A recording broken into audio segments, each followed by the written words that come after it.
there if they're required. If the bell goes off, we need to leave and congregate at the bandstand. Mobile phones, please, to silent or off. There's an audio recording that will happen of the meeting. Please bear that in mind. And when speaking, members, please remember to turn your mics on and off when you finish. Speakers should have had explained to them, and I'm sure they will have had explained to them, how the mic works down there. Speakers, you will be held to your time limits.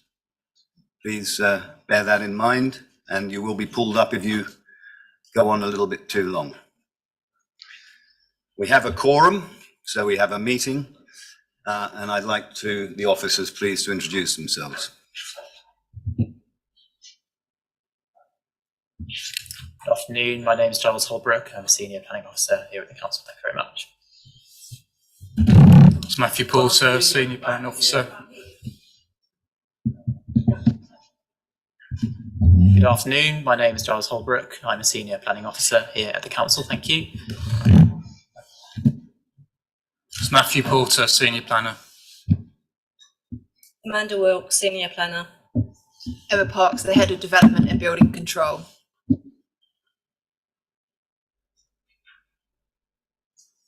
Apologies. I haven't been given them. We have.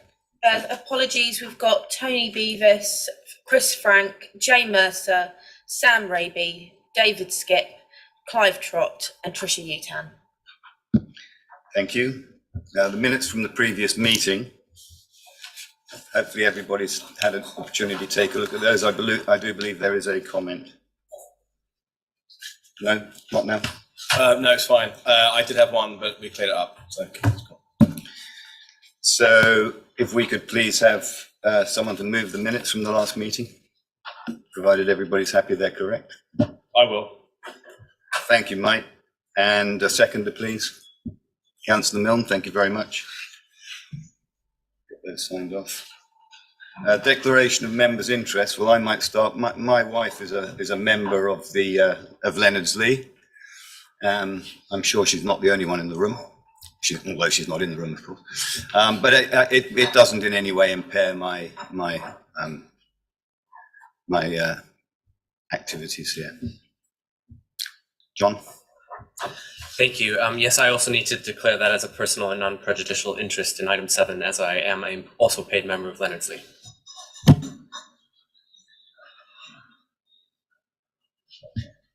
Any other interests that need to be made aware? Yes, I'm a member of Leonards-Lee as well. Excellent. Anybody else? Sorry, Martin.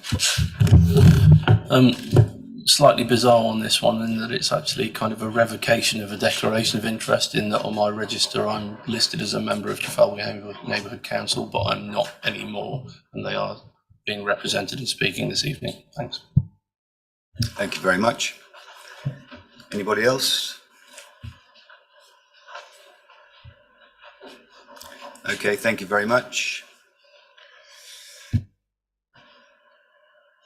Any announcements? I have no announcements. I have no announcements. I don't know if anybody does. No. 5 appeals. The appeals are presented for notation. Not for noting. Anybody have any comment on that? Thank you. All right, so we move on. So item 6, Greenway Academy, DC 22 1954.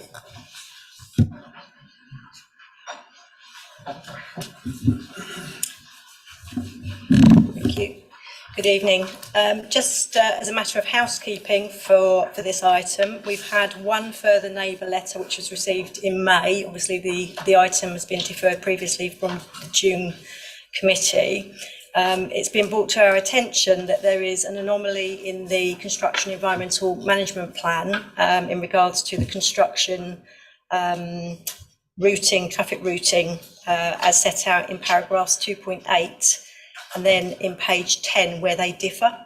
Therefore, we're suggesting that the SEMP condition, which is condition 20, be revised to a pre-commencement condition, and we invite a discharge condition application in to address that.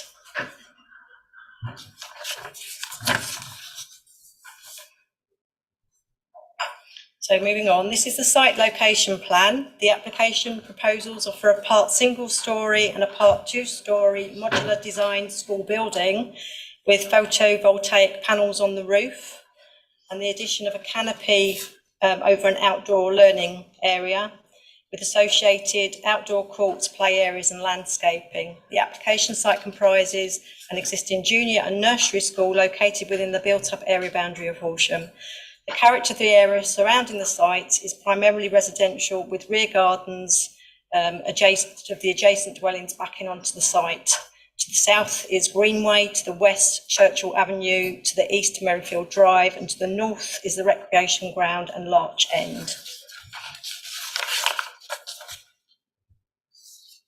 So turning to slide 4, this shows the footprint of the existing school. It's quite a sprawling footprint which extends over the eastern and centre parts of the site.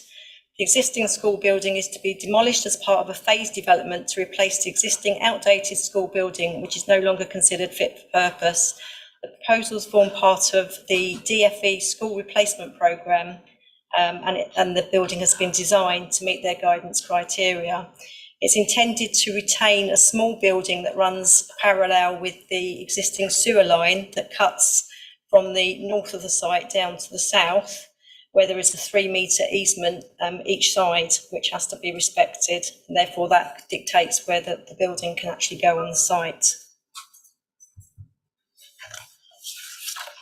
Turning to slide 5, this shows the location and footprint of the proposed L-shaped replacement building with part 2-storey, part single-storey, located in the southwest corner of the site. It has a minimum height of 4.7 metres and a maximum height of 7.5 metres to the flat roof level. The proposed school buildings are aligned southwest to north-east from Greenway and set into sloping ground graded down to meet the existing levels of garden areas in Merrifield. The 2-storey element is adjacent to the rear of Merrifield Drive and the single-storey element is adjacent to Greenway. The school would be set back 13 metres from Greenway and softened by the existing tree screen. There is separation distance of approximately 34.3 metres from the rear of number 70 Merrifield Drive, and that's just as a reference point, and it's 14.2 metres from the rear fence. It's proposed that 11 new trees are planted adjacent to the rear boundary fence along the west to soften the appearance and to address neighbour concerns regarding potential overlooking from first floor windows. Slide 6 shows basically the sections that have been taken through. So let's take a look at. This is the ground floor plan, which shows the teaching areas and communal areas and general corridor areas within the proposed school. And the first floor, as before. Slides 9, 10, 11 and 12 show the elevations and the elevational treatment, which are generally a mix of two-tone grey and green composite cladding. This is the north elevation, the top end of the site, the south elevation adjacent to Greenway, the east elevation, and then the west elevation, which is facing towards Merrifield. Then this shows a CGI view of the east elevation, the school entrance, and the south elevation facing Greenway, and gives an overall flavour of the proposed colours and cladding materials. Similarly, slide 14 shows a bird's eye view of the proposals, including the PV solar panels on the roof, and shows Greenways to the south and Merrifield Drive to the west, and the central courtyard area. This slide 15 shows a section through the site.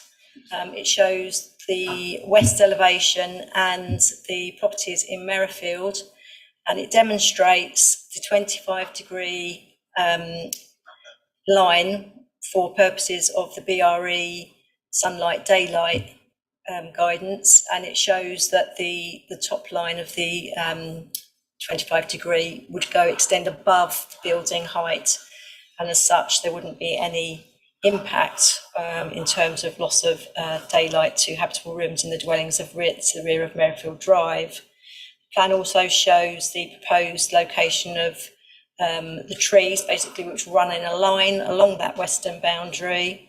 It's proposed that there are 11 in total. Slide 16 shows the extent of shadowing to my left. You all right?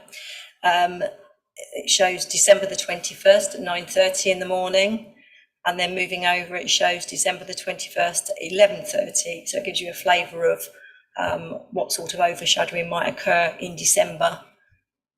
And moving on, we're now looking at similar plans which show overshadowing March 21st at 9:30 on my left, your right, and June the 21st at 08:30 a.m. So as you can see, the extent of overshadowing gets less as the day goes on. So just some photographs looking west towards Merrifield Drive, standing within the school site, looking south towards Greenway.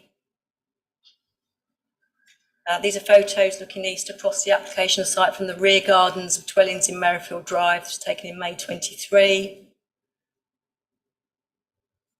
And again, another photograph from another house on Merrifield Drive showing direction east across the application site, taken in February 2023. This is standing outside of the site, basically on the far end of Greenway corner of Merrifield, looking north across site towards from the outside school boundaries. That's basically where you would see the school, the proposed school building.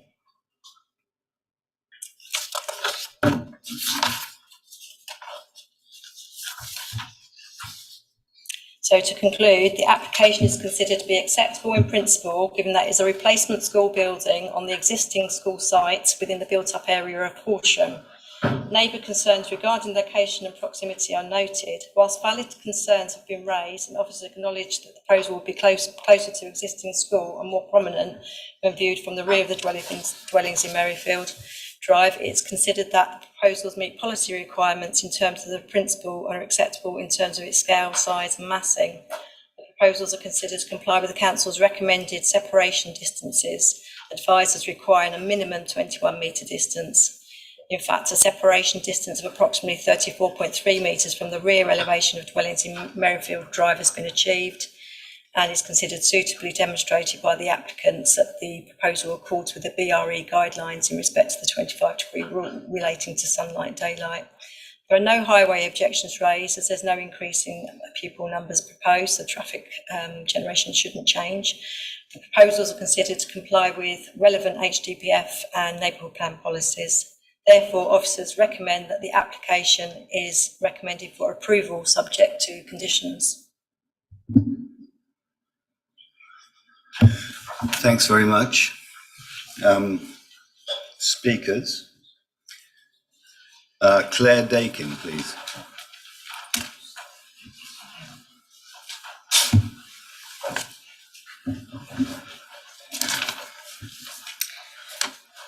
We object to the plan submitted. Everyone understands the need for a new school, but the location needs to be fair and equitable for all parties. There is a reason the school was built in its current location. It's flat ground and does not impose on any of the neighbouring properties. The proposed location breaches policy 33.1 and 2, and it's also a clear breach of the Human Rights Act and the right to privacy and peaceful enjoyment of property. Despite the plans to plant trees, the raised building will give pupils a clear view into both gardens and bedrooms. The Human Rights Act enshrines the right to family life into law. The school is already utilised evenings and weekends, and the developers have stated that the aim is to provide a community building. Therefore, the new building with enhanced facilities will attract many users, resulting in neighbouring properties being disturbed even more outside of school hours. Sport England have put a large number of conditions in place in respect of the new playing field, which will result in additional costs for the school. These will not be incurred if the current playing field is retained and the new building is built on the footprint of the current school. Not one option submitted has considered building on the current site. Children are resilient, and the short time in a temporary accommodation is unlikely to have an adverse effect on them. They change classrooms every year, some will even leave the school. Temporary accommodation is exactly that. Residents would not object to the temporary accommodation on the proposed site. Therefore, this argument from the developers does not hold water. The proposed siting will affect residents for life. Why is it okay for the residents of Merrifield Drive to be overlooked, but not the nursery block? I doubt they will even notice. Thank you very much.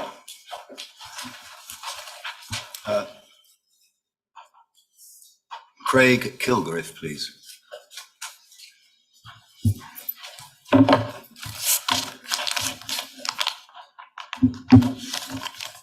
I object to the plans submitted.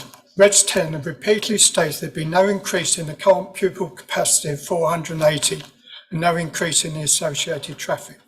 The proposed new building and the retained classrooms will give the potential for at least 560 pupils, and the HDC planning document states the water neutrality calculations are based on an occupancy of 574. Because the site slopes down to the homes in Mayfield Drive, the two-storey school will have the appearance of 3 floors. The plans show that staff, pupils and members of the public using the school will be able to see directly into the gardens, ground floor rooms and first floor bedrooms of our homes in Mayfield Drive, depriving us of any privacy. The HDC planning document feels that the separation distance will make no appreciable or significant harm to our loss of privacy. What is significant, however, is it fails to mention the hard external play area clearly shown on the plans that will extend to within 6 metres of our gardens and will be 2.8 metres above them. Plus there's a path around that. Nor is there any mention of security lights and the CCTV that will overlook our properties. The Human Rights Act 1998, Article 8, Protocol 1 protects our right to enjoy our property peacefully. These plans will deny us this fundamental right. Reds 10 admit the building will block out daylight and sunlight in December, but minimise the effect by using calculations based on a property in Mayfield Drive which is much higher than ours, and not including the resulting overshadowing by the trees they propose to plant between the new building and our property. The loss of sunlight in our home during the winter months will be detrimental to our health and well-being and result in increased energy use. We appreciate the need for a new school building, but object to its design, size and position on the Greenway site. Thank you. Thank you, Mr. Kilgariff. Steve Sever, please.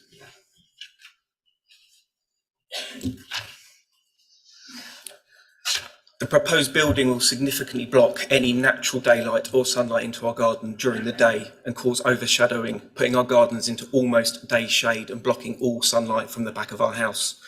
But the developers have claimed that this is okay as residents do not use the gardens for several months of the year. This is an inappropriate statement and factually incorrect.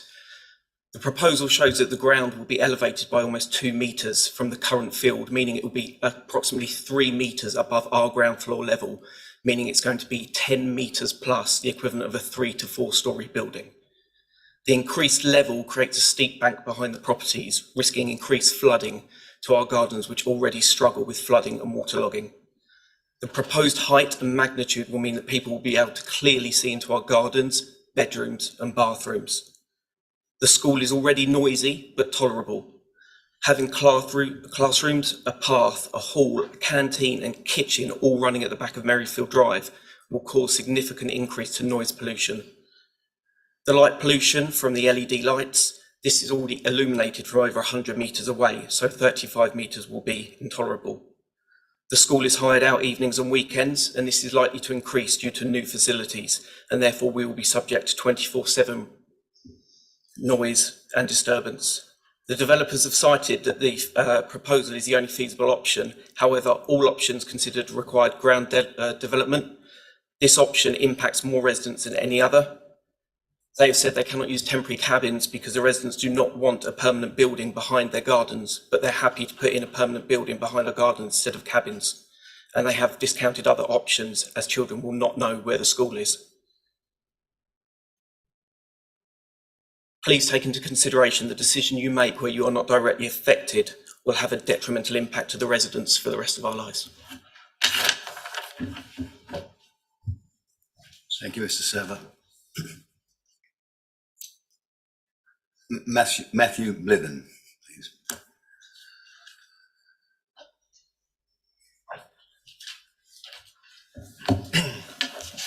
Good evening, members. This application will deliver much needed high quality, bespoke and sustainable teaching accommodation in place of existing outdated facilities to vastly improve the learning environment for local children in Horsham. Greenway Academy has been identified for renewal by the DfE as part of its school rebuilding programme, which applies only to existing school buildings in the worst condition. The design of the proposed building has been developed and has evolved with the benefit of direct input from the school and close consultation with council officers. It will deliver a net zero carbon building, which utilises a wide range of sustainable design features and renewable energy, including a green roof and solar photovoltaic panels. The application has not received any objections from council officers or other statutory consultees, with the exception of Natural England, whose comments on water neutrality have been addressed. The development will not increase the pupil capacity of the school, and the new design will also be far more water efficient than existing. We fully acknowledge that concerns have been raised by some neighbours, which is understandable given that their outlook will change. However, the new building will comfortably exceed the council's own separation distance guidance and pass the relevant BRE tests relating to daylight and sunlight impacts. Separation has also been maximised within the constraints of the site, which includes a sewer easement, whilst crucially ensuring that the school remains fully operational during construction. The proposed location also provides a greater separation distance to neighbours than other potential alternative locations on site, whilst new tree planting is proposed to the boundary to provide added screening and softening.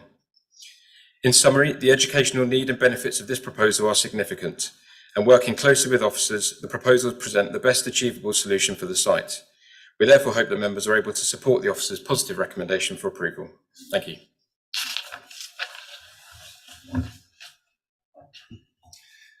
Thank you, Mr. Blithen. Joe Newton, please.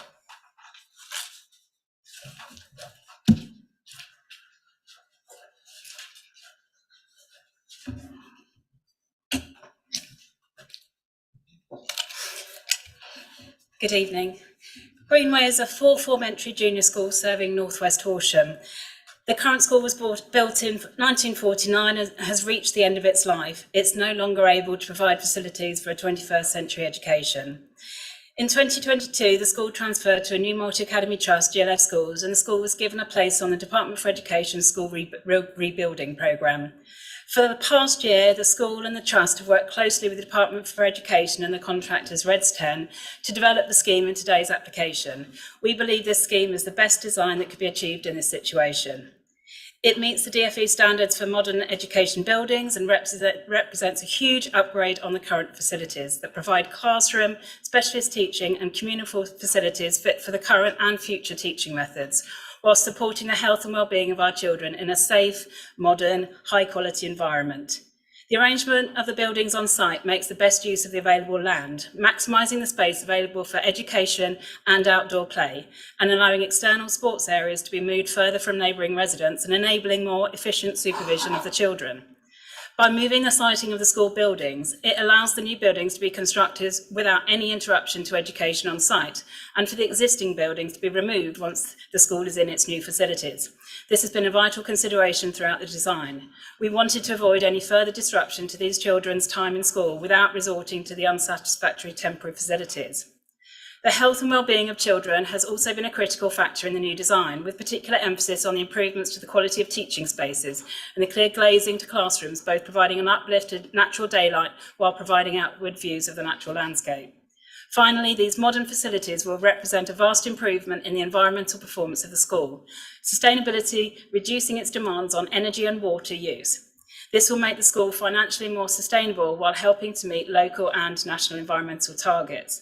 The school and GLF schools are fully behind the scheme, and we ask that you approve this application to rebuild the school in a modern, purpose-built accommodation, giving our children the best opportunities for the future. Thank you. Thank you very much. So next, it's Morag Warwick from the Neighbourhood Council. Morag, please, you get 5 minutes.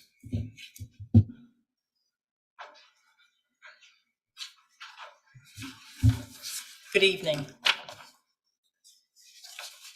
As Trafalgar Neighbourhood Council, we all agree with the need for replacement buildings for Greenway School and applaud the design elements such as solar roofing, although with regard to design materials and character, more could be done to ensure it would be a flagship example of passive building with triple glazing and south-facing windows, for example, to reduce negative impacts on the climate and ecology.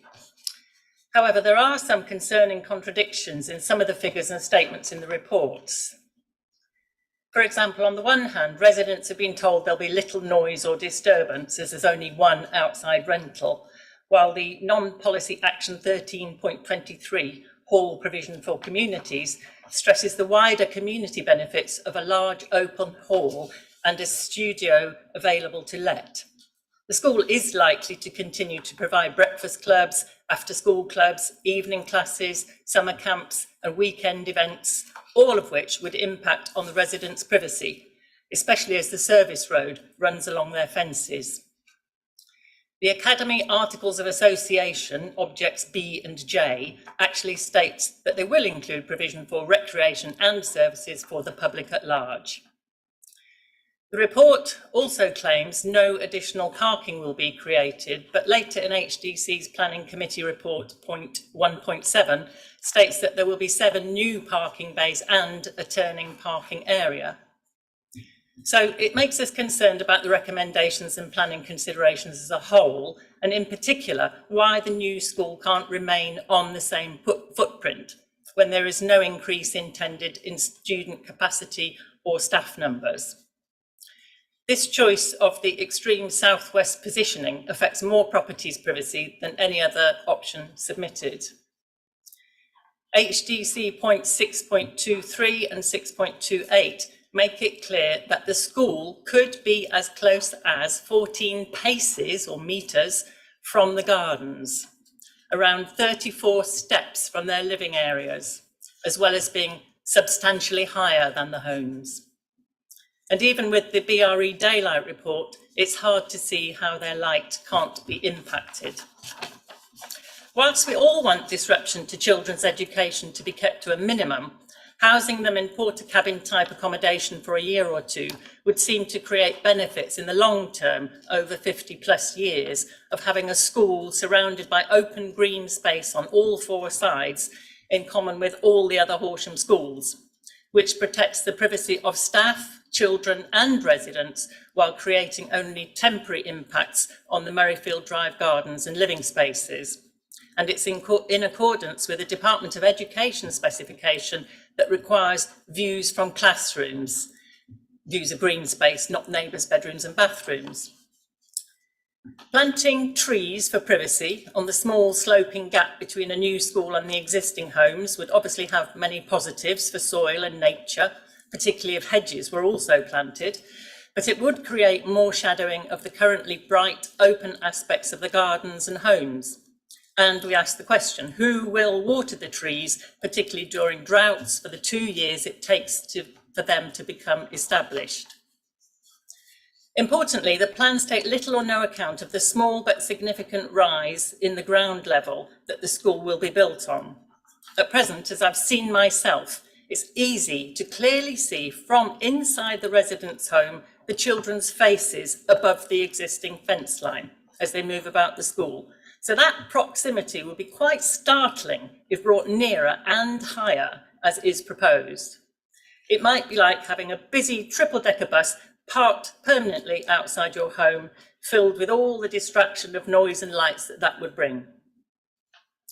The developers actually cite that residents don't want buildings so close to their fences, but they use that as a reason not to build temporary classrooms near homes, while strangely they are happy to propose two-storey permanent buildings on the same spot. Locate Ed is the government's own education property company, which recommends that academy trusts sell off informal grassed areas for housing. In 2019, the Locate Ed development manager, Sue Corbett, said a school could even get permission to build a second storey to enable them to sell off the ground floor for homes without the head teachers being included in the discussion, and the academy could then use any money raised anywhere else of their choosing. Might it be possible that Locate Ed is planning ahead to land sale possibilities here at Greenway? Moving away from the idea of the quickest and cheapest solutions, we need long-term thinking to benefit the many thousands of children over the predicted 50-year lifespan of the new school, to ensure they have green space around them, to enable them to thrive, as is happening locally at Southwater Junior School, which is currently developing therapeutic outdoor space for their school. To summarise, our objections are that the noise and disturbance and overshadowing and loss of privacy for all would be too great with the current siting of the design. Thank you. Thank you, Maureen. Officers to respond to any points, please. Thank you. I'll try and go through them as I've noted them. In terms of location, obviously the applicants have submitted details of 3 alternative locations within the site boundaries. They basically looked at the northwest corner where the land actually is steeper, and so have ruled that out. They've looked at the northeast corner, which would be closer to residential properties to the east, and ruled that out, and it was also further away in terms of accessibility. And they've also looked down in the southeast corner, and again it would have been closer to existing residential properties than is proposed in the current preferred scheme. So that's what's dictated the location of the preferred scheme that we're looking at today.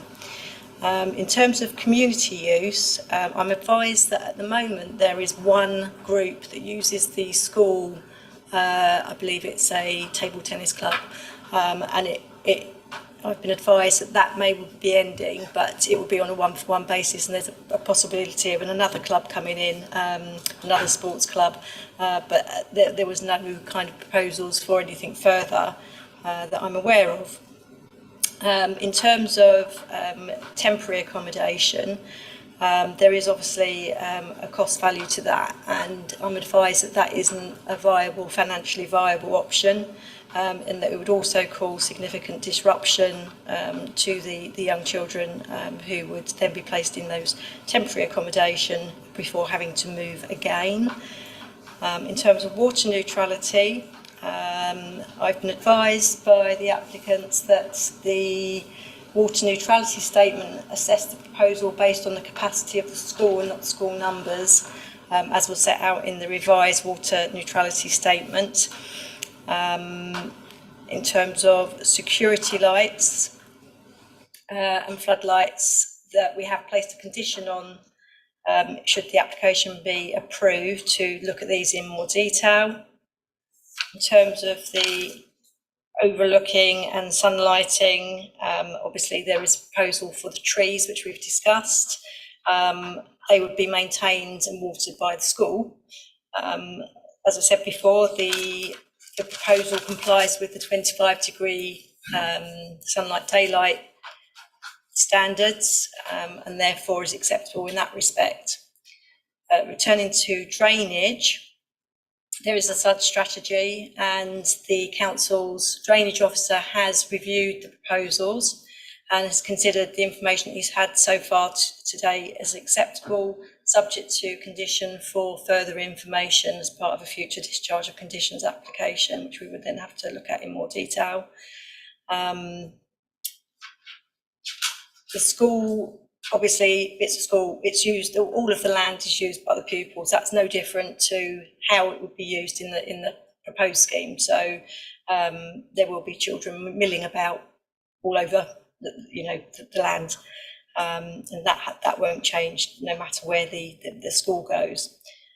In terms of the parking, it's proposed that there are 3 further bays to the main school, which is accessed off the spur of the existing access, and 4 bays up by the nursery. This has been reviewed by the West Sussex County Council Highways Department, and they have raised no objection to this, and it's considered acceptable.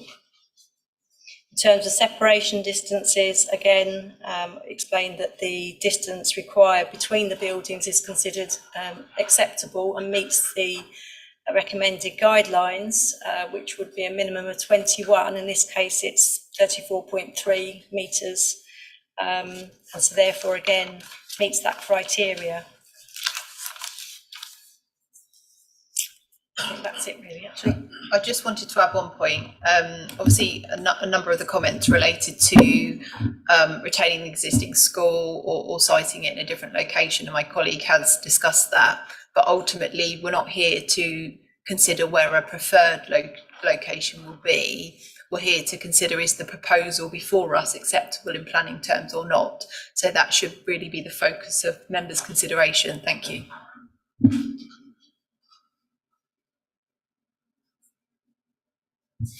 Okay, thanks very much. So now I think an opportunity for members to say a few words.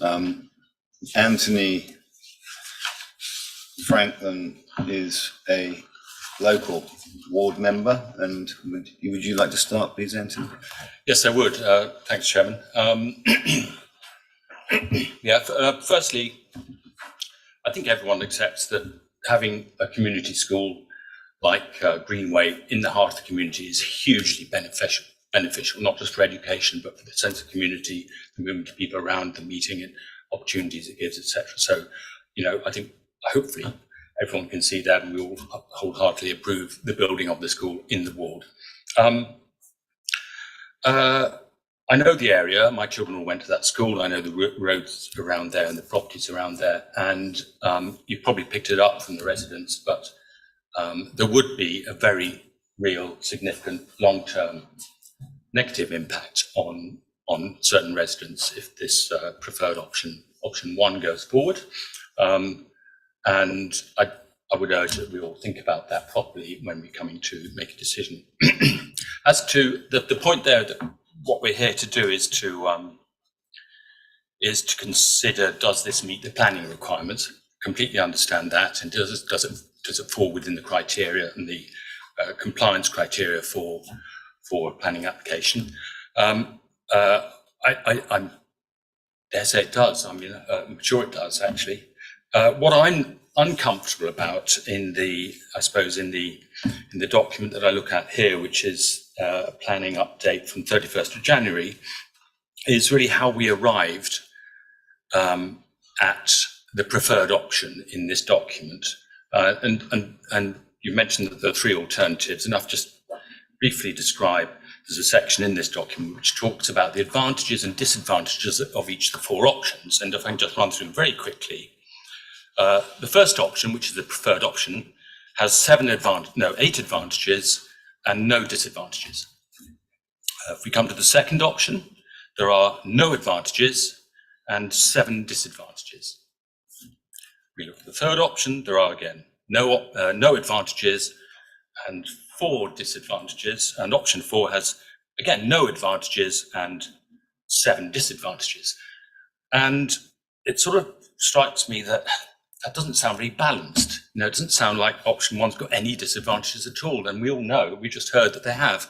So I'm a little bit uncomfortable that the process of creating a balanced kind of scorecard of how you rate your 4 options with priorities maybe for cost, location, access, safety, etc., has not been set up in advance of the judgment about which is the first option. So what I would have expected to see in this document really is that scorecard, and then a scoring of each of those options against those, and that would give us a much more objective and metric-driven route to decide whether this is the best option or not. Right now, I can't tell if it is or not, because I haven't got that information in this planning update from 31st January. Yeah, I think that's probably all I wanted to say really at this stage. There may be a chance to talk a bit more later on, but that's the aspect I suppose a little bit uncomfortable was in the selection of the site versus the alternatives. I couldn't see the balance in that. Thank you, Councillor Franklin. Do you want to come in on that? Or?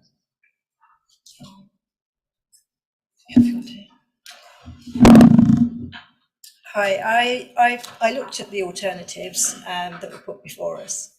Obviously, we've got the sewer that runs from the north of the site down to the south, and so that is also a constraint on the site. And then in the northeast and southeast corners, when I looked at the proposals and did some measurements in terms of proximity to the residential properties on those boundaries, it was actually closer to those that it was in the current proposal, and therefore would have had more harm in those locations in that respect.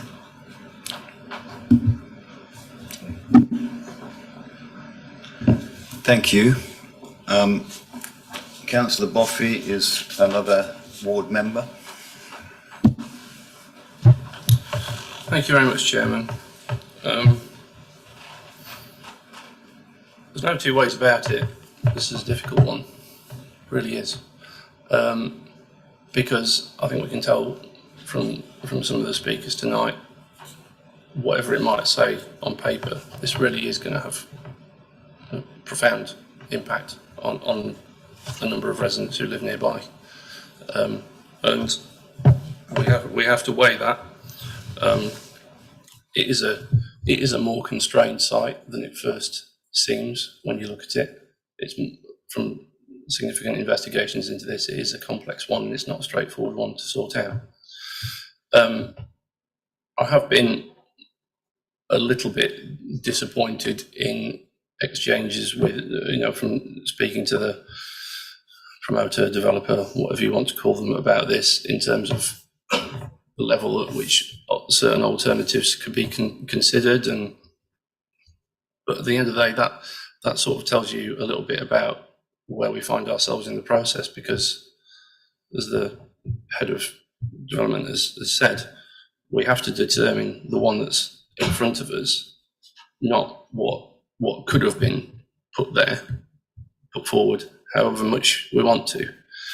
So where we are, we kind of have, in making a decision on planning terms, we kind of have four options, I guess. You either approve, you refuse, you defer, but that's usually to get more information or reconsider something. And I think we've kind of gone around the mill with this promoter an awful lot of times. I don't think the deferral is going to change anything.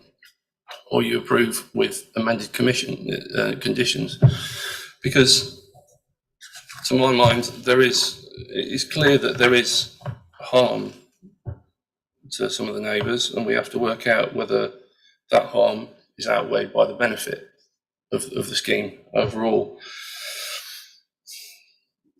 Does the harm to such an extent that the refusal is justified? Alternatively, is there any mitigation not already proposed, which is also enforceable and can reduce the harm such that it is acceptable?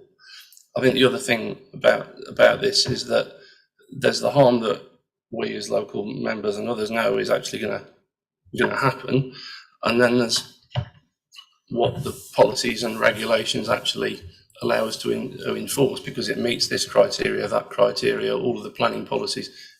You look at it on paper, it ticks all of these boxes.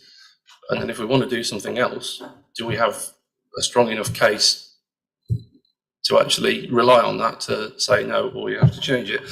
Speaking about mitigations for a moment, I'm particularly concerned about the additional story that's being put on this building, because as it's always been there, it's always been a single story building. You move it close to the neighbours and you put a second story on top of it. That clearly amplifies the impact it's going to have. Now, I know I don't for one moment reduce the impact that's going to have during the daytime hours, but I'm just living in the world of the possible here in terms of, are there any, for the out of school hours, uses that this building may have? are there any conditions that can be placed on it outside of school hours for the upper storey not to be actually used and only for the ground floor storey to be used to try and mitigate some of that impact? That's the only additional conditional mitigation I can think of in this case. But you know, living nearby as I do, knowing it as I do, I am really quite torn on this one. So I'm looking forward to hearing from other members what their views on this one is, because I think it's quite finely balanced. Thank you.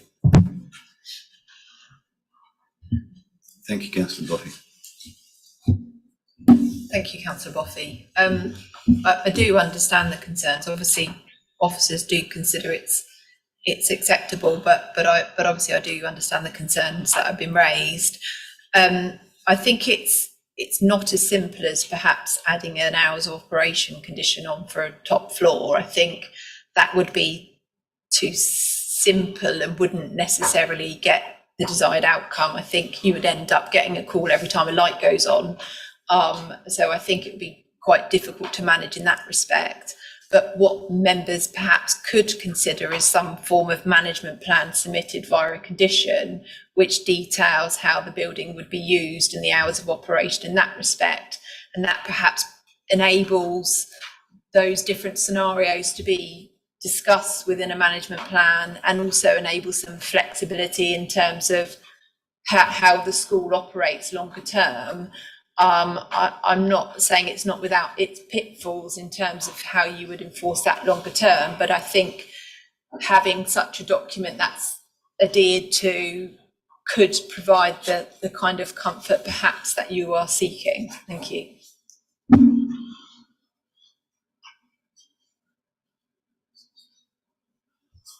Thank you. Okay, so anybody else like to say something? Councillor Fletcher.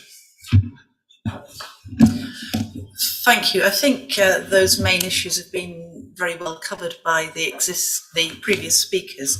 I wanted to raise a point that I haven't seen discussed before, which is actually visible on the diagram that we've got up there.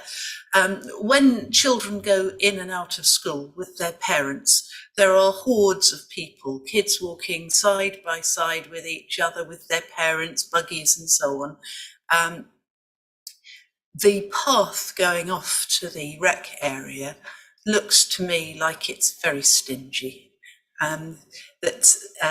Knowing similar paths in other schools, you get a sort of trackway of mud on either side of the path as people, you know, one set of parents are coming in, the first set of parents are leaving, there's loads and loads of kids around. And likewise, when you look down on the southern boundary with Greenway, there's a path in from the East End, but if you look at where the cycle parking is, there's hardly any cycle parking. Greenway historically has been the school that had the most children cycle to school consistently over many years. There's hardly any cycle parking there, and you can't cycle in directly from Greenway to the bike shed. This is a fabulous opportunity to make this really easy to do. It's where the cycle parking is out the front of the building, great. You could put some more in there, either where one of those extra parking spaces is or along the path to the right. Plenty of space for more cycle parking and a really wide and generous cycle access in from the street there. I would like to have a condition that there is a walking and cycling management plan or something that included looking at increased levels of cycle parking and much more generous treatment for the people who are doing the right thing and walking and cycling and scooting to school rather than relying on the car. We should be making it a pleasant experience for these people.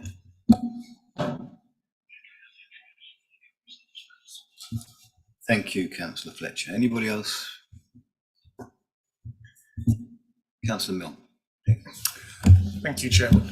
Can you just clarify for me a couple of things? The building that's being retained, the sort of long single-storey building diagonally along the sewer, Why is that? Firstly, why is it being retained? It seems to me, is it not having quite a big impact on where the rest of the school is sited? Because otherwise, if you put it anywhere else, it would be weirdly isolated. So you haven't mentioned it in the rationale. So is that a factor? Is the first question, and then the second one is, given that the site is at the ground is at a higher level where the school is situated, is it not possible to excavate it to reduce that impact? Thank you.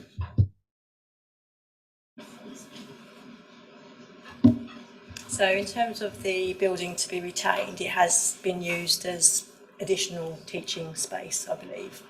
And that's what they intend to continue using it for. It sits on the right side, my right side of the sewer that passes through. And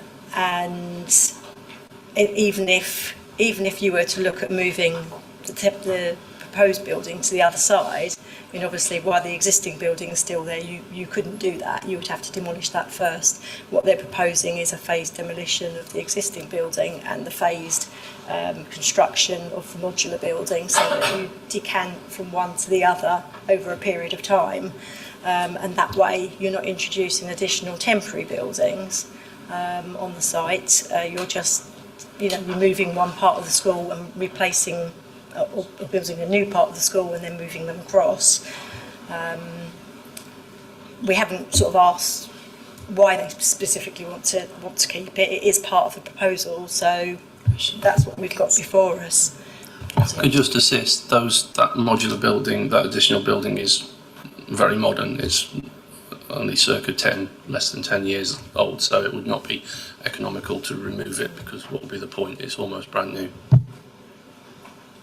Okay, I understand that. It just seems that that's, to some extent, dictates the position of the rest of the school, because it would be very detached otherwise. No, not really. I think obviously they're not proposing to excavate the land. That in itself is generally an engineering operation and is not being proposed before us. I think we've not got any information to confirm why that's not possible, although there may well be one. What we can do, what members could do if you considered it necessary, is add a slab level condition on, which mean that we consider the levels of the building ahead of, prior to commencement, so you can actually see that in the context of the neighbours. Obviously, we've got a cross section here, but it will ensure that we are securing those details for the building prior to the commencement. It won't be the case that we could significantly change the levels of what's being proposed, because that is the proposal before us, but obviously there is some ability to ensure that the levels are suitable through that discharge of condition process. Thank you. Sorry, I'm not sure if I quite follow it. So is it possible to lower it or not? I think the purpose of a slab level condition is essentially to ensure you're getting what it says on the tin, ultimately, to ensure that what is built is what is proposed and the impact is as you thought it was when you considered it. So a slab level condition is not going to be able to excavate 2 metres to get you at a level site. That's not what is being proposed, and that's on the basis of what you have to make a decision. A slab level condition will, though, provide some added security in terms of ensuring what we get is what we're considering right now. I hope that helps. You're saying that it guarantee is not any higher than is it in the other direction, as it were? Well, essentially, yeah, we can obviously compare the slab levels against the cross section and ensure it's being delivered, but I think we've not got a proposal before us which is excavating by a significant amount, so we have to base our decision making on what we have. Thank you. Thank you, Councillor Milne. Councillor Kitchen, please. Thank you, Chairman. There was just one comment in the report from the West Sussex Fire Brigade, and I was just wanting the reassurance that they're asking for, because knowing the entrance into the site when it's busy, are we satisfied that the fire appliances can get up there at all times, not just for the school but the neighbouring properties? just having a quick look because I believe we've got a condition it's on there. 3.8 on page 19. I personally think, knowing the entrance there, I think that's quite an important point. Condition 6. Condition 6, I think, Emma. Yeah, okay, so we've covered that off in condition 6. Okay, so they need to submit further details to the satisfaction of West Sussex County Council Fire and Rescue Services that the fire appliance can gain access to within 15% of the perimeter or within 45 metres of every point of the footprint. And then they have to keep that, be carried out in accordance with the agreed details once we've got that. So you're happy with the response? Sorry, I didn't hear exactly what you so said. we will be expecting further information via a discharge of condition as part of condition 6. I think, particularly with the school, I think it's an important point. It will need to meet the building regulations in terms of fire access in any event, but in terms of the planning system, we have covered that by condition 6. Thank you. Thank you, Councillor Kitchen. Anybody else want to say something? Oh, sorry. Councillor Livingston. I also note that the Fire Brigade also want compliance with requirements of BB 100. Now, BB 100 is a fire document specifically written for schools, and it requires sprinklers unless there's an adequate risk assessment being produced, which explains why they wouldn't be needed. Has that been taken into account? I think you're kind of veering into more building control questions here. Building control will obviously look at sprinklers and the compliance with the building regulations. We can look at the general access to the building, but how the building is built and its compliance with building regulations will be covered at a building stage. But BB 100 is not a building regulation. It's a government document. And the fire service have asked for requirement for compliance to BB 100.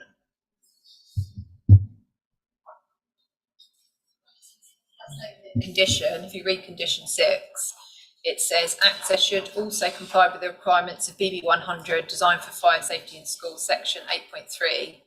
So there is a requirement for condition 6 to have those details submitted to and approved prior to commencement of development. Thank you. Apologies. Thank you, Councillor Livingston. Sorry. Tony, please. Thank you, Chairman. I have great empathy with the neighbourhood council and the speakers. Politically, this is upsetting neighbours. This is upsetting a lot of Merrifield Drive. It's had 35 letters of complaint. I think if I was living next door to it, I think I'd be complaining as well. So I have a great deal of empathy. However, we have to consider the plan application put before us, and I'm reading no objections from any of the statutory consultees. I'm not personally finding any planning grounds to object or turn this application down. So, from a political point of view, I really want to support those people on Merrifield Drive, but there is nothing within our national policy planning framework or HDC policies. It seems that this site is legally compliant, and we're a planning committee having to make a decision based on the information in front of us. So as hard as it may seem, and as much as I want to support those people in Merrifield Drive, I can't find any reason to turn this application down unless anyone's got anything new. I echo Councillor Boffey's point that if there was any additional screening, mitigations, privacies, the only thing I can think of is possibly privacy glass to the upper floor windows, possibly if there was issues of overlooking as a possibility. But I can't find any grounds to turn it down, so I'll be supporting it. Thank you.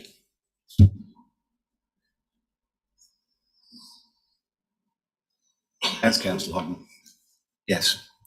Councillor, sorry, my eyes are just wrong. Ellis Brown, sorry, my mistake. I should know by now. Thank you, Chair.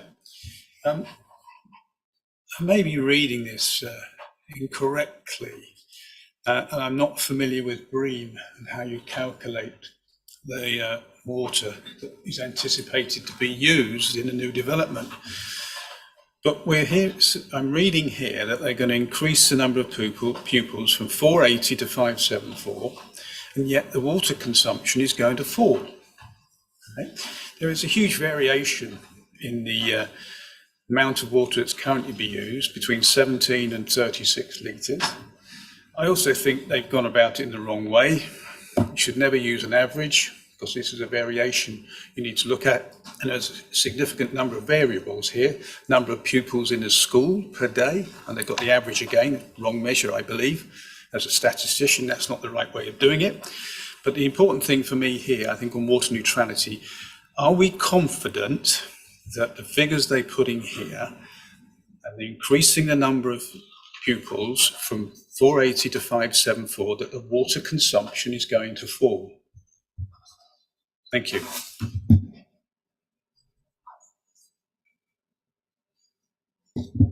Can I just pick up on a couple of points? So firstly, with regard to the obscure glazing, we have looked at that. Also looked at oriel windows as a way of trying to reduce, sorry, that's what I'm facing up. So we've looked at the possibility of screening to the windows, obscure windows, and we also looked at oriel windows. But the DfE guidelines suggest that there is a certain level of light required, natural light required within the classrooms, and therefore it didn't support that kind of the use of those mitigation methods. In terms of water neutrality, the number that you were just quoting, so the 574 people in the school, that's based on the capacity of the school. So that's what they could have. They haven't necessarily got that, but they could have 574. And the water neutrality statement is based on the capacity of the school.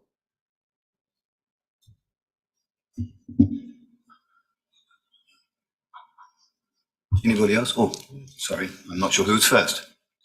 Colin, please. Thank you, Chair.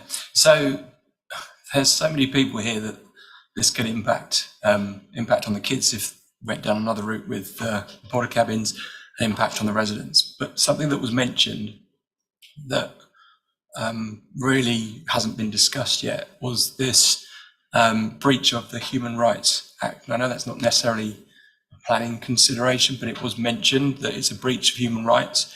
Councillor Ogden said, obviously, if there's something that is materially impacting on individuals, he'd like to know about it. I'd like to know about that as well, if it's appropriate to discuss in this setting.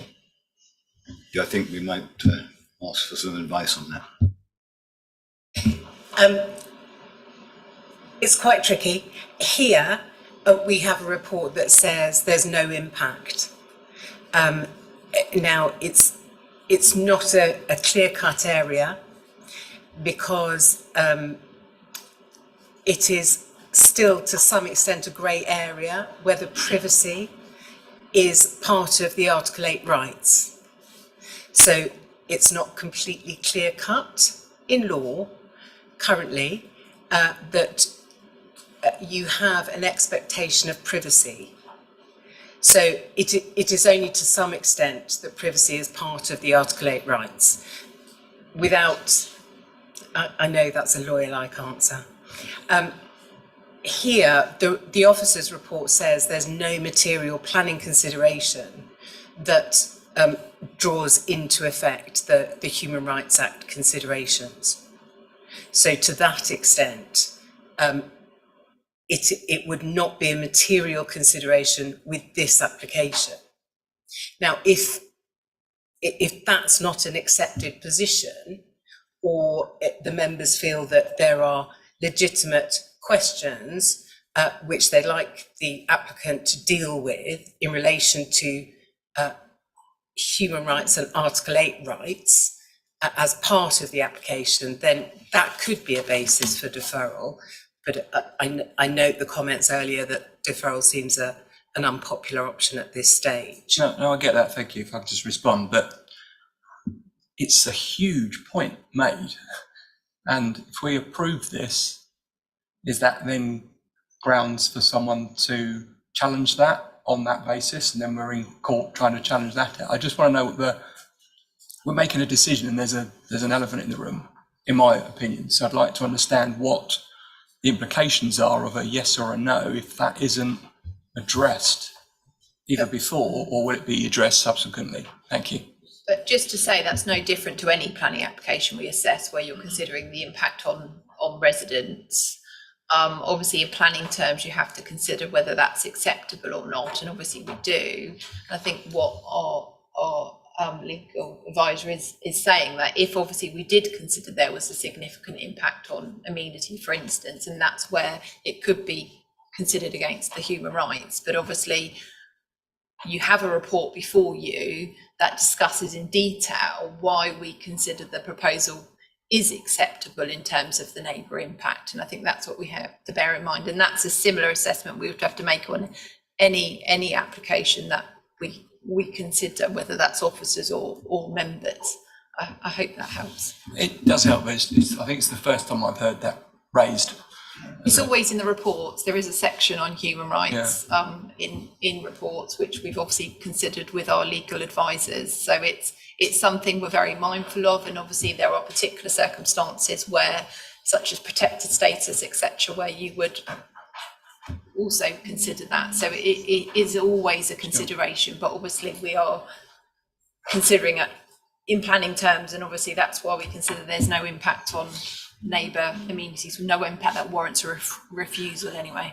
Sure. So just to clarify, the report and the position of the council is this is not illegal and it's not infringing on human rights. That's what we're saying.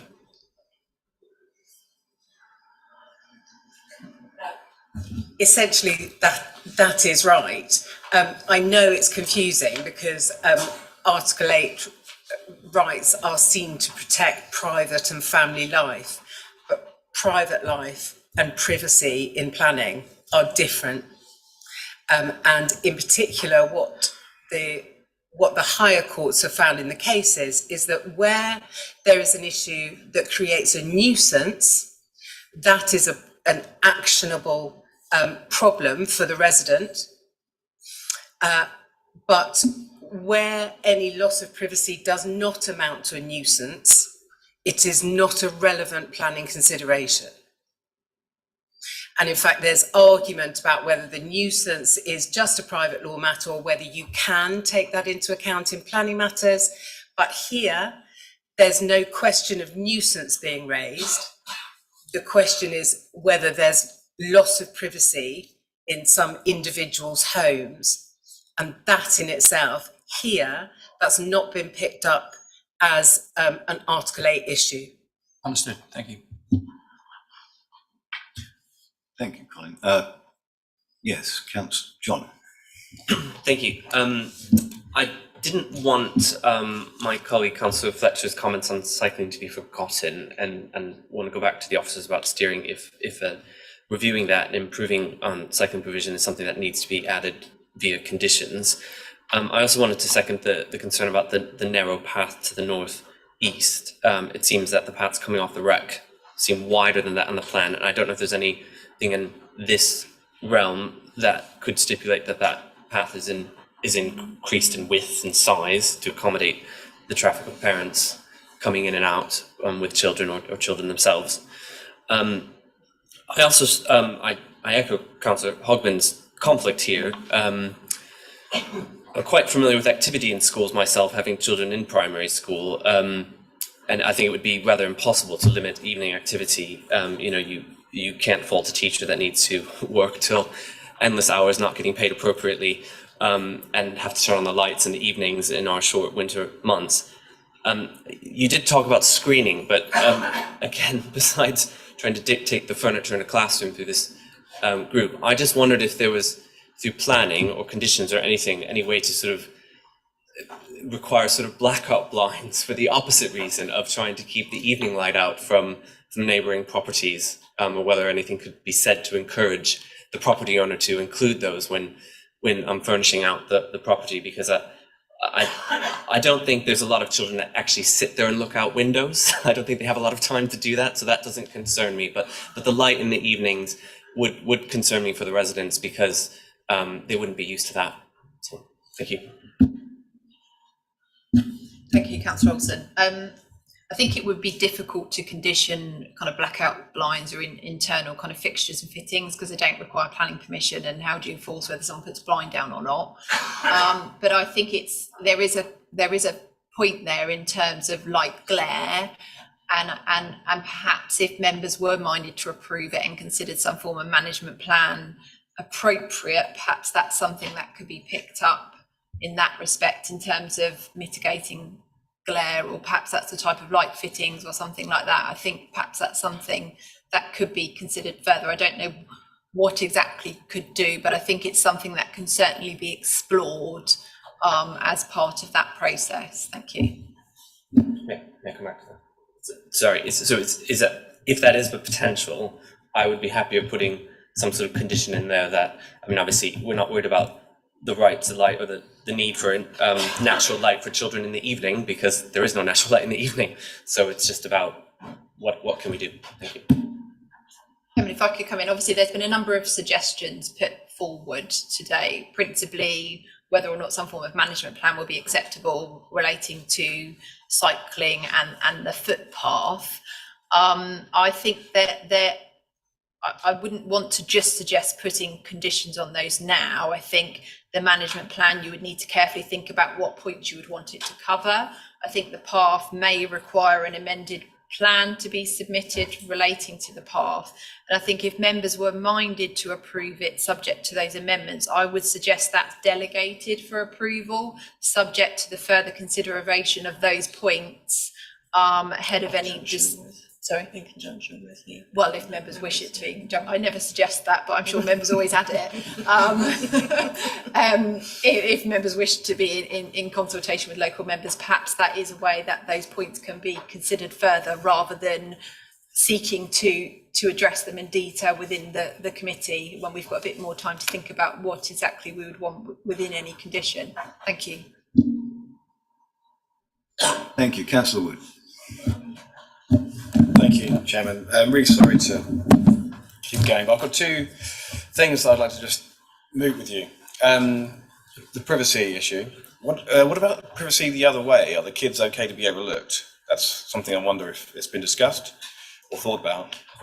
And the other thing is the trees. I don't know who it was, but someone mentioned that the trees, when factored into the shadow, hadn't been calculated into the shadow, or what type of trees, the height, the future of that, how they're going to be kept, and whether that's anything that could be looked at as well, because if they're going to be high trees and overshadow, then the shadow of the building is not going to be included.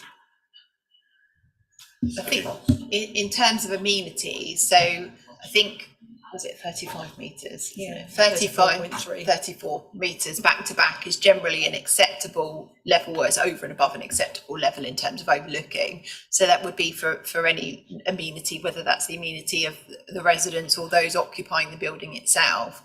It's a distance that is considered to be acceptable. So I think that would work either way. I'll just let my colleague pick up on the tree point. Yeah, so the 25-degree line actually extends above the tree, so there is a good clearance over it, which means the sunlight can come down over. And it does show on the so I'm just going to change plan. It does show here, obviously, as I said previously, to my left, you're right. We're looking at December 21st. 08:30 in the morning. That's kind of obviously quite significant shadowing, but it is in the winter months. And then later on in the day, so 11:30, that shadowing moves as the sun kind of moves round. And then again, looking at it in the 21st of March, again the shadowing is limited there, and in June in the afternoon, so sorry, that's 08:30. Again, it's quite limited there. So it's just at the bottom ends of the garden. And whilst, people, I appreciate that people, like to use the extent of their garden, usually the amenity area is at the top end of the garden rather than the bottom end of the garden. And they are very long gardens. So there is a significant amount of amenity space that isn't impacted by any overshadowing. Thank you. Nick, please. Can I just ask a question on what is the function of the trees and the species that are going to be advised on that? I think the landscaping should never be used to make a development acceptable in planning terms. So obviously the distances are considered to be acceptable here in relation to acceptable. Landscaping is often used to soften an impact and obviously it has nature benefits as well. Details of the landscaping would be submitted by condition, so it's not something we would be approving at this stage. So there would be a submission of information after any decision which would consider that, and we generally engage our landscape architect in terms of what's the most appropriate species, you know, bearing in mind that where they're sited, and ensure that the most appropriate type for its setting are secured. I hope that helps. I think you mentioned before that they were going to be hornbeams, and if I'm right, they are deciduous and therefore they would have no leaves during the dark months and therefore wouldn't provide the screening, which I think is the purpose you're talking about. You're right, they have suggested hornbeams. I mean, that's not set in stone. As it's just been discussed, it is something that we can ask for as part of the discharge conditions application, and then we can look at the details of the trees proposed and ensure that they are appropriate for the purpose that they're there for. My understanding is, and I'm not a tree officer, but my understanding is that they are deciduous, but they are dense enough that they would still provide some level of protection screening, even though they lose their leaves. Okay, I mean, I'm just thinking about those cold winter months when you've got lights on in both buildings and line of sight through the trees. I think it's something we can certainly consider. I think it's those kind of very detailed points that can follow if permission is granted today, and we take on board the comments that you've raised. Thank you. Thank you. Anybody else?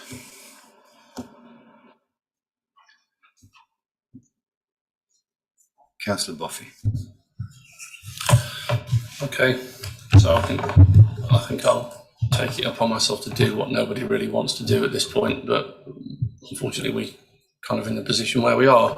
I would like to be able to take a different view on elements of this if I thought the planning grounds or the policy there was there to do so, but unfortunately I don't think that it is, much as I would want to.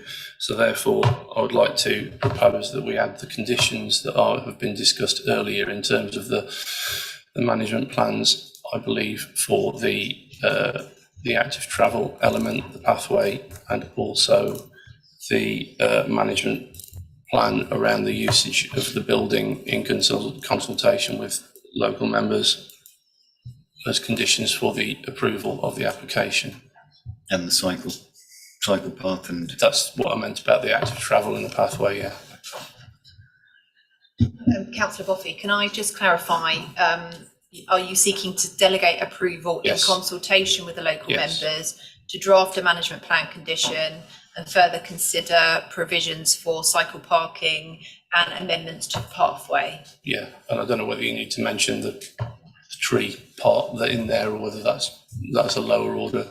I think that's already, well, it's up to members, but I would suggest it's a dischargeable condition already. Yeah, so yeah, okay, exactly. Fine.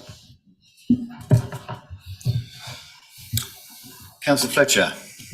I'd be happy to second that, but I'd just like to clarify that the wording it includes the access path for cycling as well, not just the path for walking, but cycle path. So the cycling is the access path and the parking, and then the walking is the path. Okay, so we have a motion and it's been seconded. So can we see a show of hands, please? All those in favour?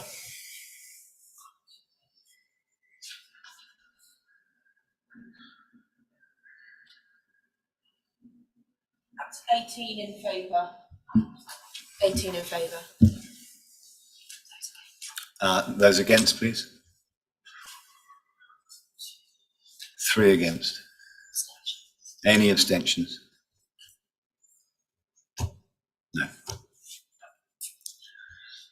Thank you, everybody. It was a difficult one, to be honest.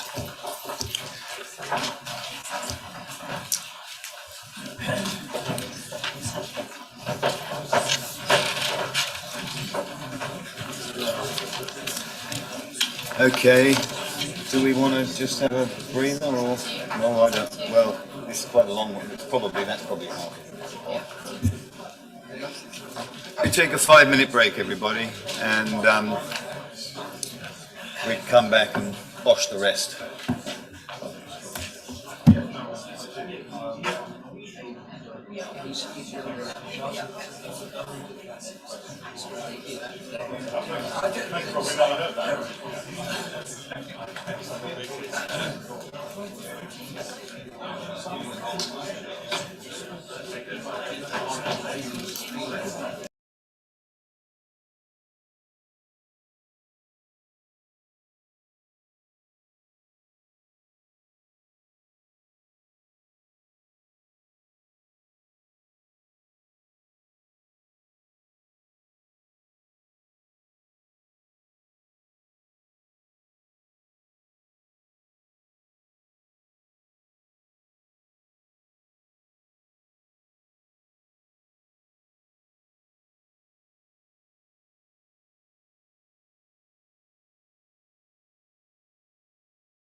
Please, members, could you, they're having a little bit of trouble hearing at the back sometimes. Please be mindful just to get as close as you can to the mic so that the guests can hear what we're saying. Thank you.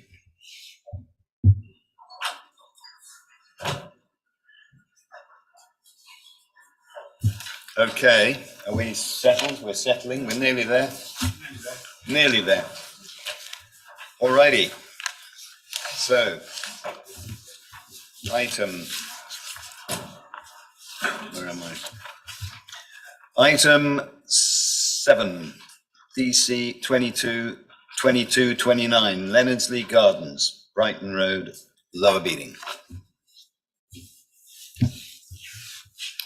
Good evening, members. Before I do the main presentation, there was an addendum update circulated to you which addresses the proposal's compliance with the Lower Beeding Neighbourhood Plan, to which significant weight is given in the Council's planning advice note.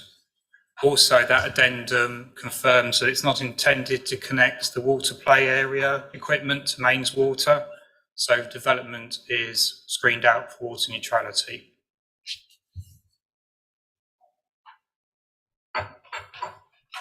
So this application relates to Leonardsley Lakes and Gardens. That's a heritage asset visitor attraction that's Grade 1 registered park and garden, with its main house Grade 2 listed. The site location is south of Lower Beeding, east of the A281, and in the countryside and in the high-wheeled area of outstanding natural beauty. The proposal's judged not to be major for AONB purposes. So this slide shows the area between the A281 and the gardens where the visitor car park is located. It's in the parkland setting of the heritage assets, and this area has been subject to change over time, as permitted in the 2018 reopening and more recently with unauthorised works.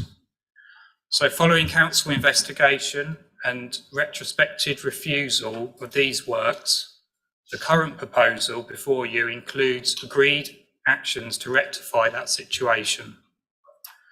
So this application is for the redesign of the visitor car park only. It's not for events on the site. There's no change of use proposed, and access onto the A281 is unchanged. So as shown is the northern car park permitted in the 2018 public reopening. There was heritage harm that resulted from this, but it was balanced against the public benefit of reopening the gardens. So the photographs on the slide are of the northern car park as current, which was sown with grass, but hasn't, as evidently shown, taken successfully. So in the current proposal, this car park will be reconfigured with tree planting. So the plan on the slide now is the 2021 retrospective application, which was refused, and this included spaces in the landscape buffer along the A281, where my cursor is,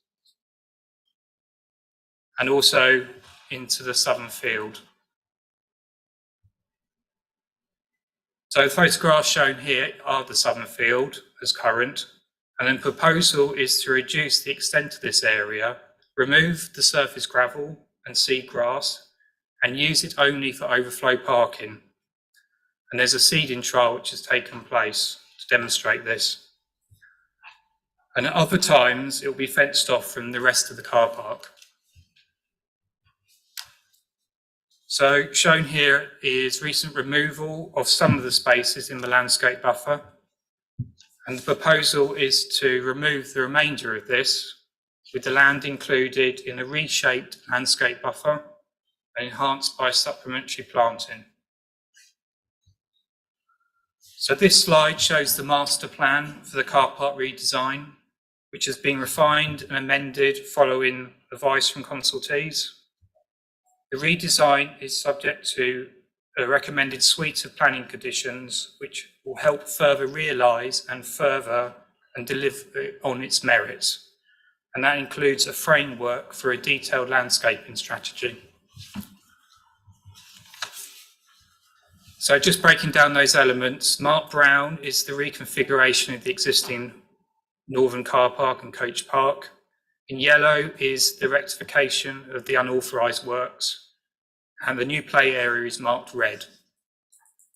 So on highway matters, the Highway Authority has not objected, and there is evidenced existing demand for visitor parking, and the redesign will allow the landowner to manage this and future visitor parking, in your officer's view, appropriately and sensitively within the site.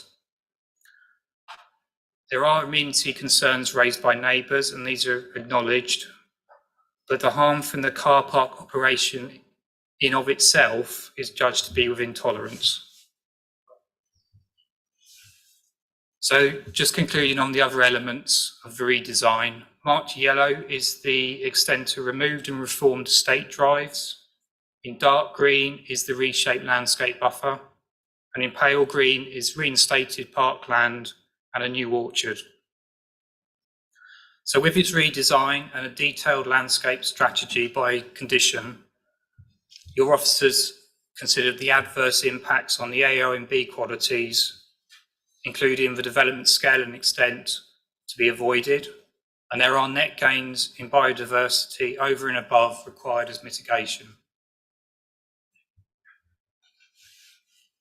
So in terms of the MPPF heritage test, the redesign results in less than substantial harm to the significance of the designated heritage assets. And that's to a moderate level. So that harm can be weighed against the public benefits of the proposal. So in terms of those public benefits, we've got elements of the redesign which would positively contribute to the parkland setting, and the new play areas considered to have a neutral impact. And we have the conservation management plan and allied garden conservation management plan will both be secured through this permission forthcoming. And both these documents are important because they identify measures to balance the commercial and heritage interests, and also future restoration and maintenance investment that requires revenue. And securing those benefits attracts substantial weight. So just in overall conclusion, your officers have undertaken the necessary weighting exercise of heritage harm, public benefit, of conserving and enhancing the AO and B qualities, and of balancing all the other relevant planning matters. And that includes the significant weight that's placed by national policy to support economic growth. And they has come to the conclusion to recommend approval subject to the conditions set out in the committee report.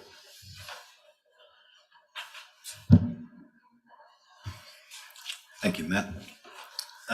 Okay, so over to the floor. We have two people to speak. Please be reminded it's 2 minutes each. Laura Sanderson, please.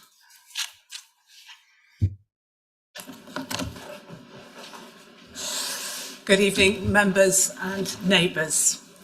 My family and I have lived opposite Lennosley since 1976.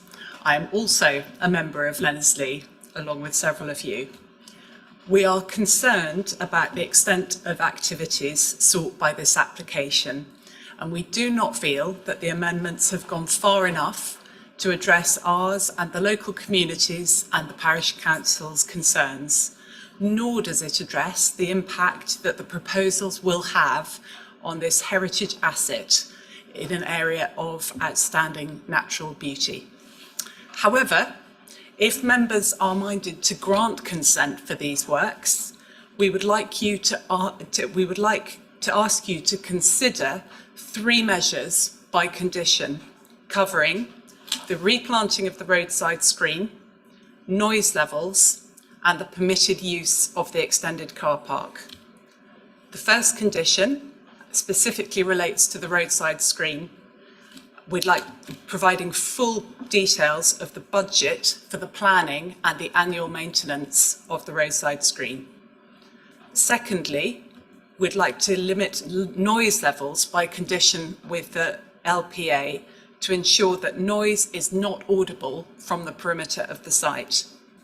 And the third, we would like, if the extended car park area is permitted, conditions should be imposed that this area should only be used for car parking and for no other purposes, including event staging or marquees, fun fairs and other temporary structures or uses. The council's Great Big Green Week took place recently. It's difficult to see how a proposal promoting car use and the destruction of part of an area of outstanding natural beauty can be approved, as it fails on all grounds to meet the council's commitment to tackling climate change and the promotion of sustainable development. The proposal should be promoting sustainable forms of transport, such as walking, cycling, and the use of public transport, rather than encouraging people to drive. We hope members will refuse planning permission for this scheme on the grounds that the proposals will harm local amenity and biodiversity and fail to tackle climate change. However, if you are minded to grant consent for these works, we hope that you will impose the conditions that we have suggested relating to the replanting of the roadside screen, the noise levels, and the permitted use of the extended car park. Thank you very much. Thank you, Laura. And Adam Streeter, please. Also 2 minutes, please.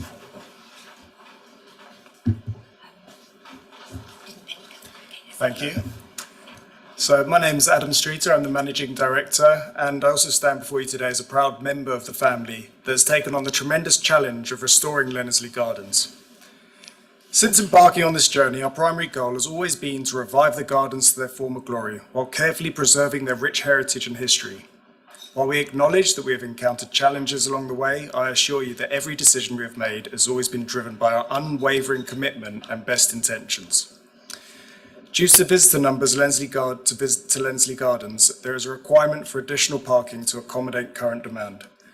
This is set out within the comments from the Highways Authority, who advise that the additional parking areas that are the subjects of this application are a highways benefit.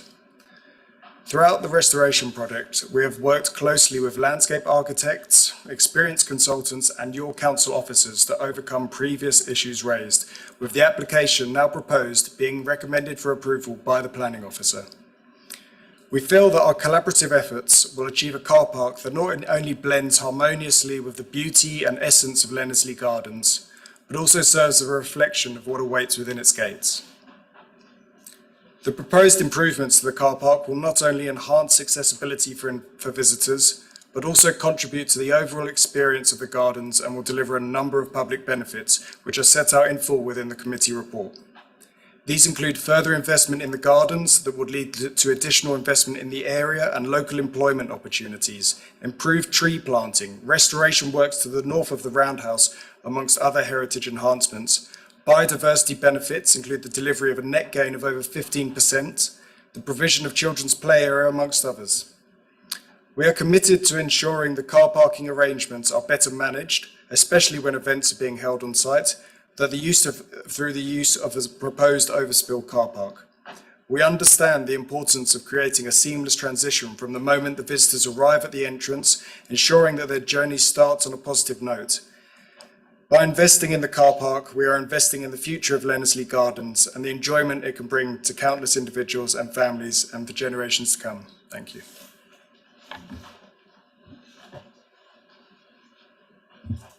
Thank you, Adam.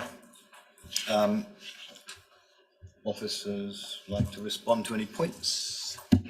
So certainly the landscape buffer along the A281 is very important, both for ecology interests and also its positive contribution to the heritage parkland setting of the assets. What we've done through negotiation in terms of the car park redesign is to look at the effectiveness of that as approved in 2018, and we've seen opportunity to enhance it so it's wider and deeper than approved in 2018, and there's more planting within the 2018 buffer as approved, but also the area new to that. I can understand why there's a desire to fill it with trees and understory.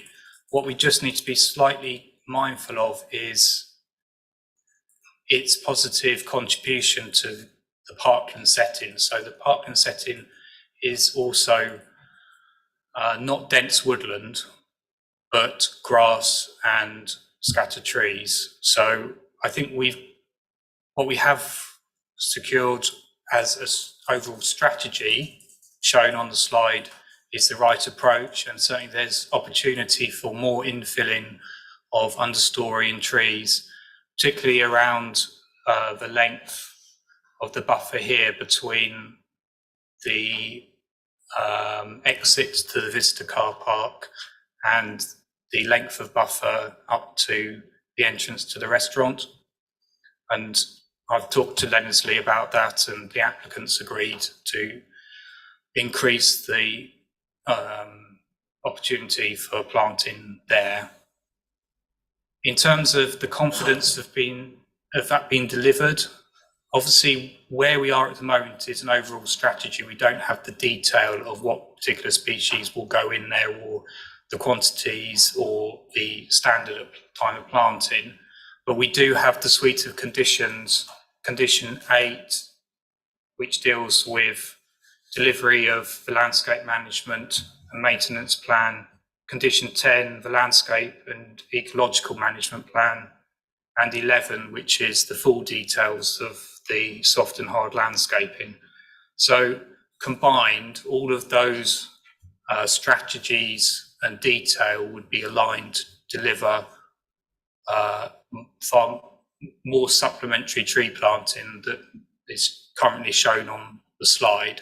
And that's also been alerted to the applicant through negotiations, and by our landscape architect, she feels there's more opportunity for more trees there. So that's certainly something that we will strive to do if it was permitted and we had the reliance on the conditions to deliver that. In terms of the noise, it's not possible to condition that activity within the site isn't audible, because audibility is a different perception to different people. We'll just reiterate that what we're looking at is the operation of the car park, so the comings and goings of cars and vehicles using the car park, as opposed to what else occurs on the site close by to the car park. It's what's been applied for is the physical works, the operational development to the car park. And we feel that given the distance and the landscape buffer that will be realised, that will help soften and reduce any audible noise. But the reality is that it is an existing car park since 2018. I know you're introducing it to the southern field, but it's overflow only, so it won't be used regularly. And on that point about the use of the overflow car park, we have got condition 15, which is the management plan to deal with the operation. If it's a comfort and a reassurance to members, we can make that more explicit to say that the overflow car park is open only to visitors on event days, and for parking for visitor cars only during those times.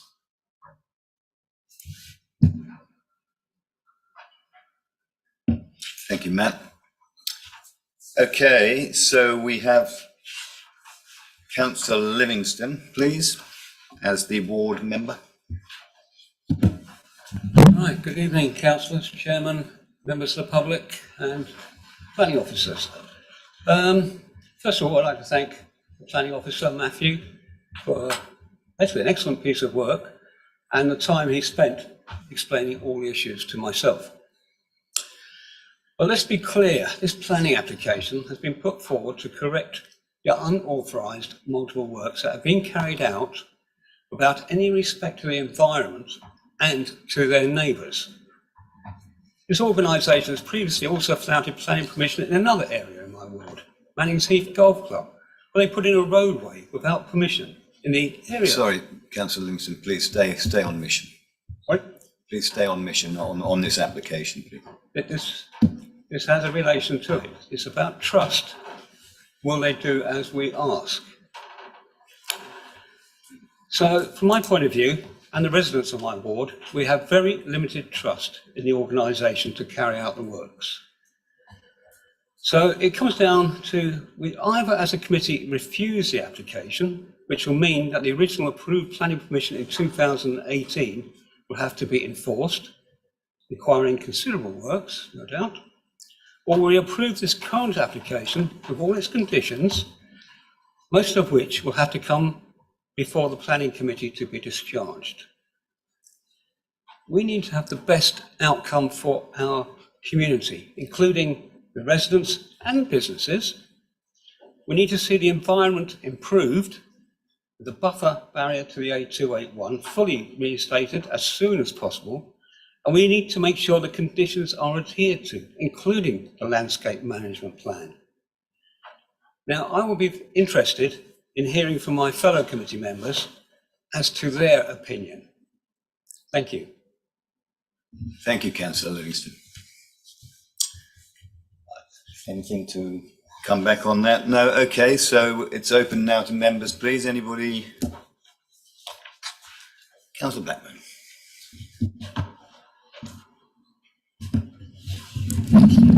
Thank you. I was just wondering how often if we have any stats on how often the car park is used at the moment.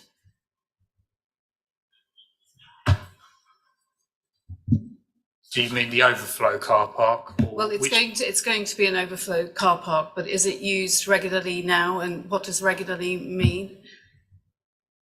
So the southern field, as I understand it, is not regularly used because it's only populated really during the events that take place on the site, and most people look for convenience. Sorry, let me just get the slide up.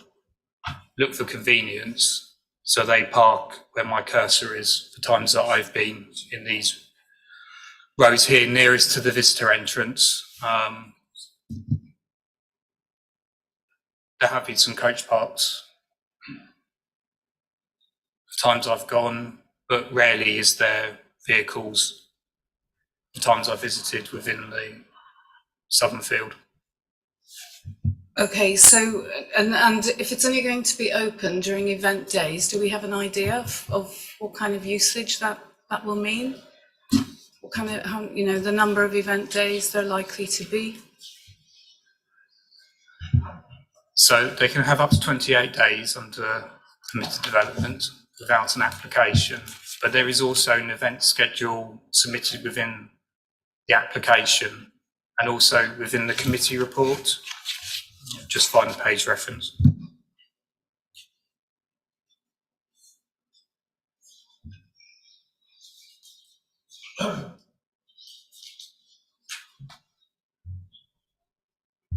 So on paragraph 6.34, there's some of the large scale events that are listed. In the subsequent paragraph, it talks about the prospect of additional calendar events over the coming year.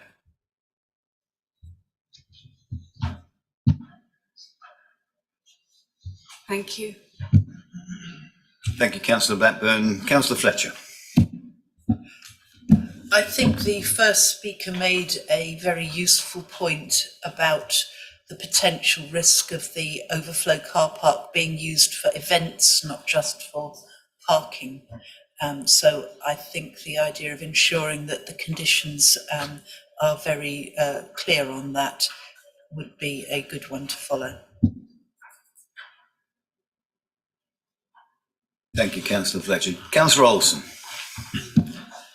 I'm just slightly concerned about the last comment because we would be acknowledging that the current southern car park is I believe used for a lot of event staging, And by restricting its use, I'm merely pointing this out.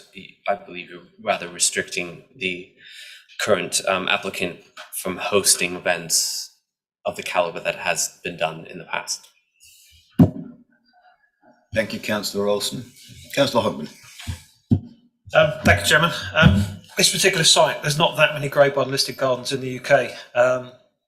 This site was closed, I believe, for 5, 6, 7 years. I think it was sold by the Loader family in 2010 and into private ownership, which was a real loss for the community of Horsham.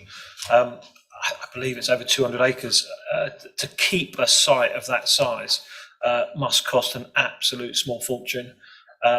This is a community benefit for everyone in Sussex and nationally that visits these gardens.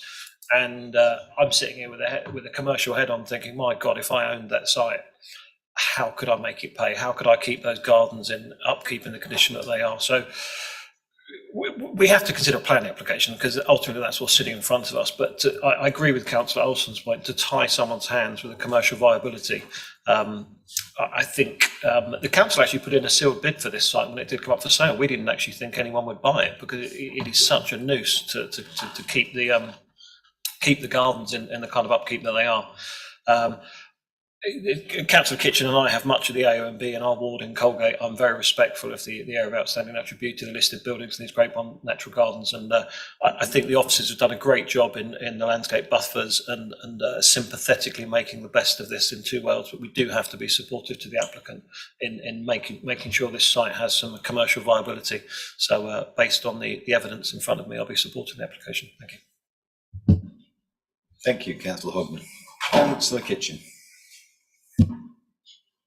Yes, thank you, Chairman. I agree with the large majority of what's just been said, but I think Councillor Fletcher covered it, but I wasn't totally sure of the answer. The first speaker asked that if this was granted, could we put a condition on that it should be used for car parking only? And I have to say I have a lot of sympathy with that request, and I just wondered if that was possible and if the committee would support it. Emma, yes, please. Thank you, councillors.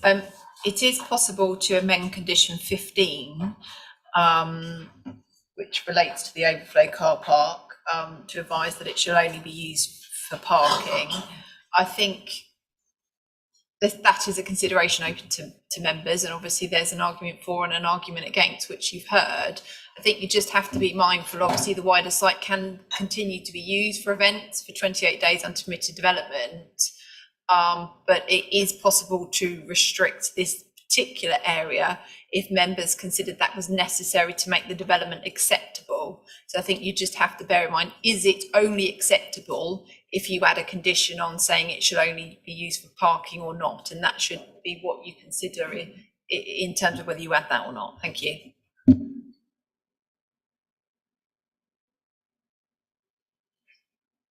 I might say a few words then. I think that it's as a destination, as a place of revenue, local interest, etc. Having a few events on there annually is just makes it a special place, and I don't think we should be restricting that, frankly. It is a car park. It's an overflow car park, but it's also a useful space, and I think we should be mindful of that. Could I just ask for clarification? The temporary events you can do up to 28 days without a licence.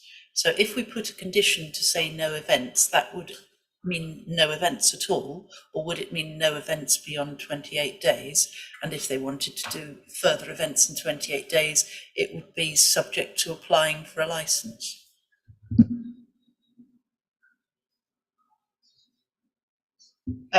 It would effectively remove their permitted development right, so they couldn't do events. But my colleague was just saying they do already have an events licence.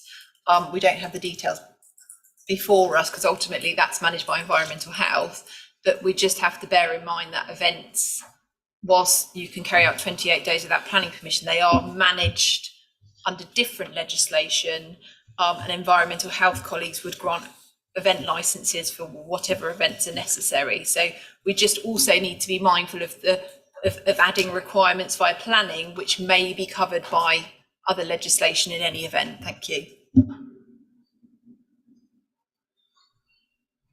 Councillor Milne. Thank you, Chair. The first speaker also talked about noise. Now, I recognise that's not a planning issue since it's a car park. I just want to ask: is there a management plan in terms of overall, noise, the way events are run, etc.?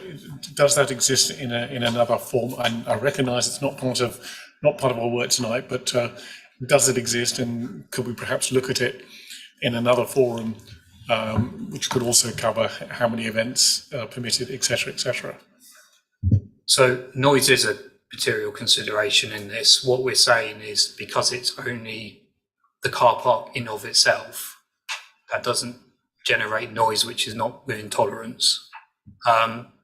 It goes back to that suggested condition of 15, where it is worded at the moment to allow for negotiation and review through planning officers and the applicant about how to manage that overflow car park, and that can include during events about come-ins and go-ins. Perhaps there's an occasion where entry is staggered to avoid very noisy half an hour or something where everyone turns up. There can be ticket entry slots. There's lots of ways in which these events could be managed.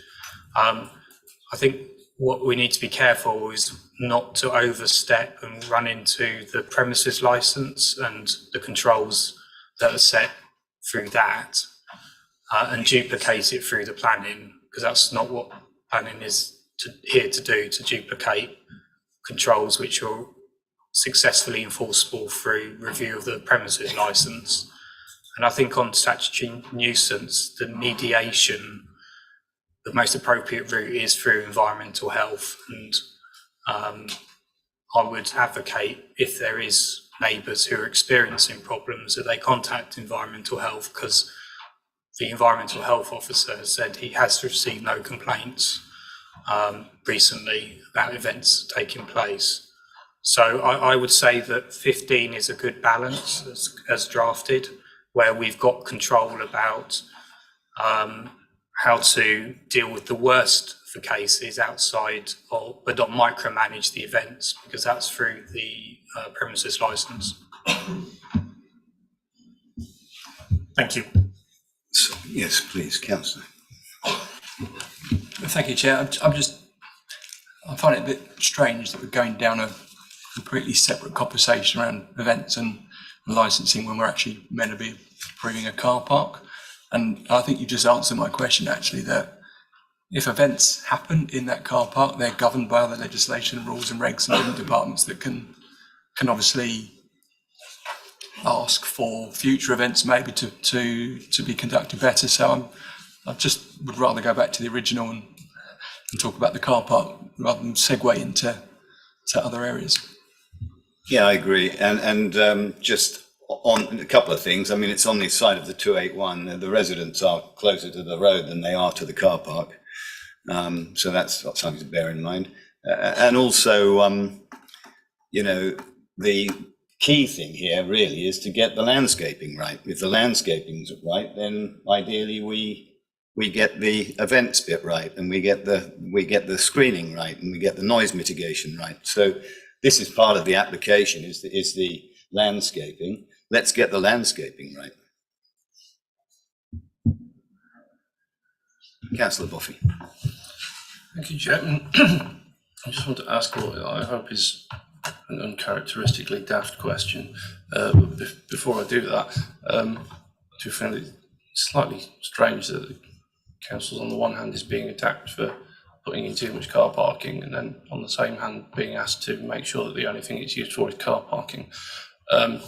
But that notwithstanding, if a condition was placed on it to say this could only be used for car parking, what in effect would that actually mean? I mean, how onerous would that prohibition mean?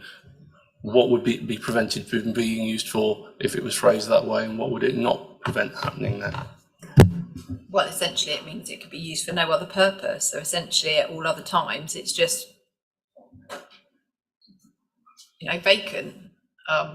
That's what it means. But I think, as my colleague said, condition 15 does allow some possibility of other uses, providing they're managed through a management plan, which would be submitted as a result of that condition. So it does provide more flexibility rather than being very rigid, just saying it can only ever be used as a car park. Thank you. Can I just amplify that? In a real life example, it means you couldn't hold a Sunday market there or an artisans market on a Wednesday afternoon, or that's it, it's car parking, nothing else. So it would significantly restrict the landowner's ability to be able to use it for ad hoc other uses, perhaps on a day when they feel that the overspill car parking wouldn't be needed. So like a village fair or a scout trip, or all these things. It seems rather an onerous restriction to place on something like that. Yeah, it would bind them. Yeah, I think that's a good point, that there are a lot of things that could be placed on the land, like a single kiosk, which wouldn't necessarily generate any amenity harm. So where is the necessity through the planning restriction to seek that? I think a lot of focus has been on the large scale events, such as illuminated in the evening when people have an expectation of more quiet, and there is the lights and the funfair, and those large scale events are controlled through the premises licence most effectively.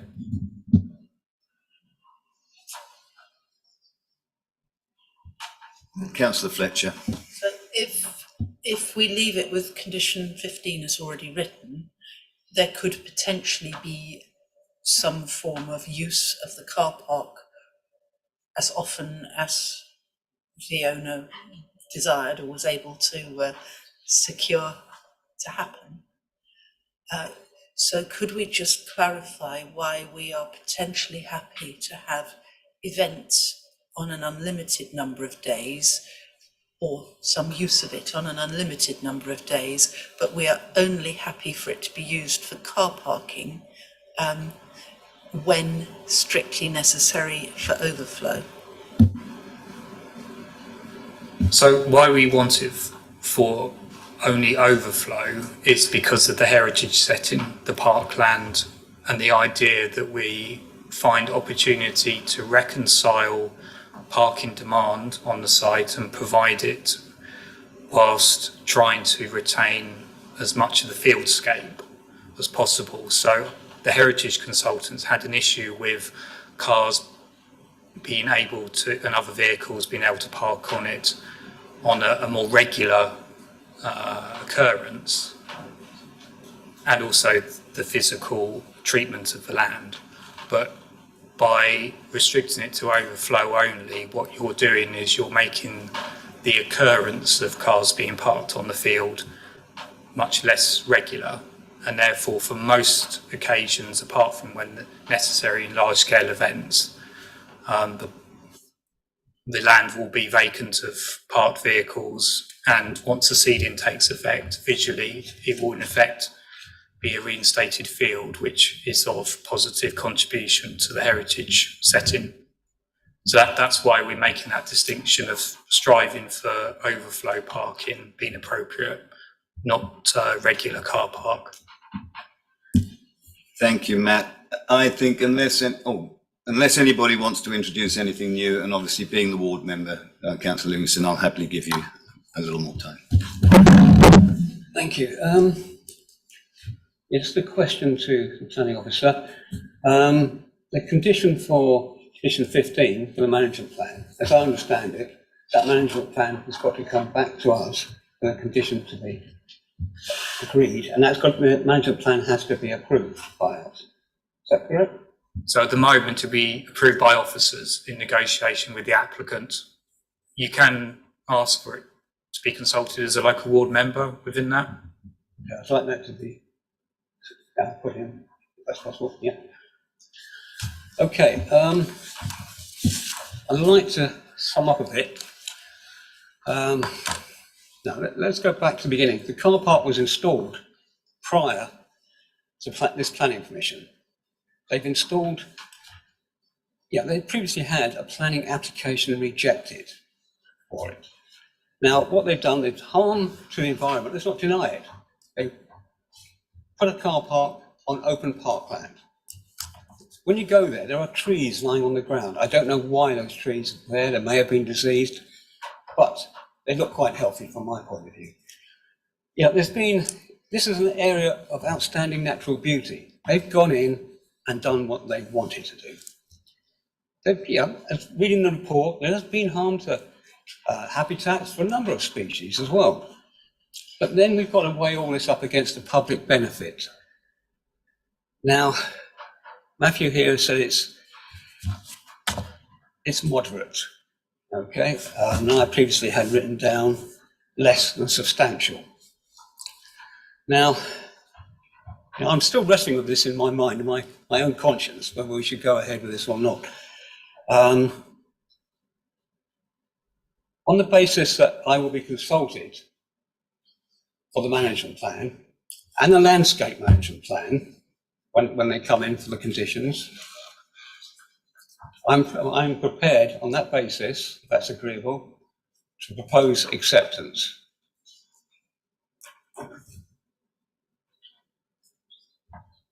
Okay, well, thank you, Councillor Livingstone. That is a proposal subject to being informed of and consulted as the local ward member with the management plans. Is that correct? So just to clarify, Councillor Livingstone, we've got 3 conditions here which may be of relevance. Condition 10. Condition 10, which is the landscape and ecological management plan. Condition 11, which is the hard and soft landscaping plan, and condition 15 is the management plan for the overflow parking. Obviously, officers are happy to add that. I just think we just need to be mindful of, we obviously will consult our technical experts when we get these in. Obviously, we've got an ecological consultant and we've got a landscape consultant. So we obviously have the technical expertise who will lead on considering the acceptability of those schemes. Okay. Obviously, that's entirely up to you, Councillor Livingstone, whether you wish to be engaged in those. But I just thought I'd add that reassurance in terms of the process as to when we get those details in to see whether you still wish to be consulted or not. I still wish to be engaged, yeah. Okay. So that's conditions 10, 11 and 15. Yeah, so that would form the motion, which would need to be seconded. Thank you. Second for that, please. Yeah, I'll second that, provided everything's... Councillor Boffey, you're comfortable with that, Councillor Livingstone? That's been seconded by Councillor Boffey. So shall we please see hands for those in favour?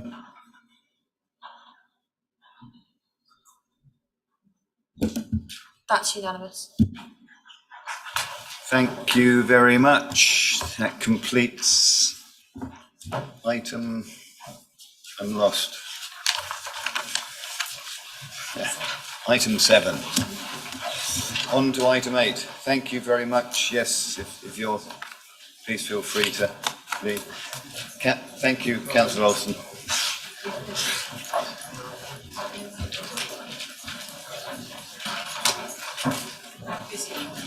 Shall we just push on, I think?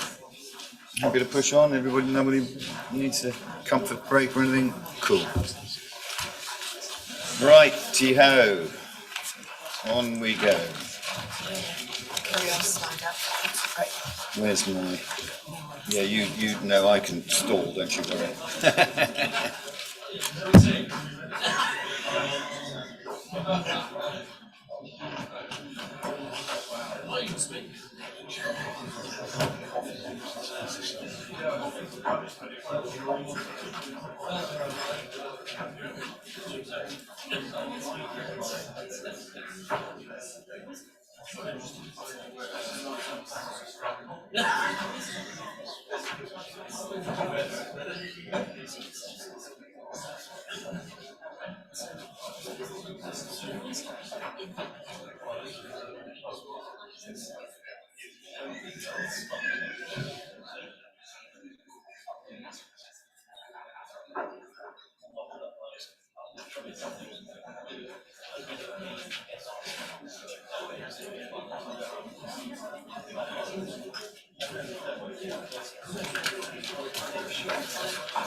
So we ought to be able to crack on, get it done.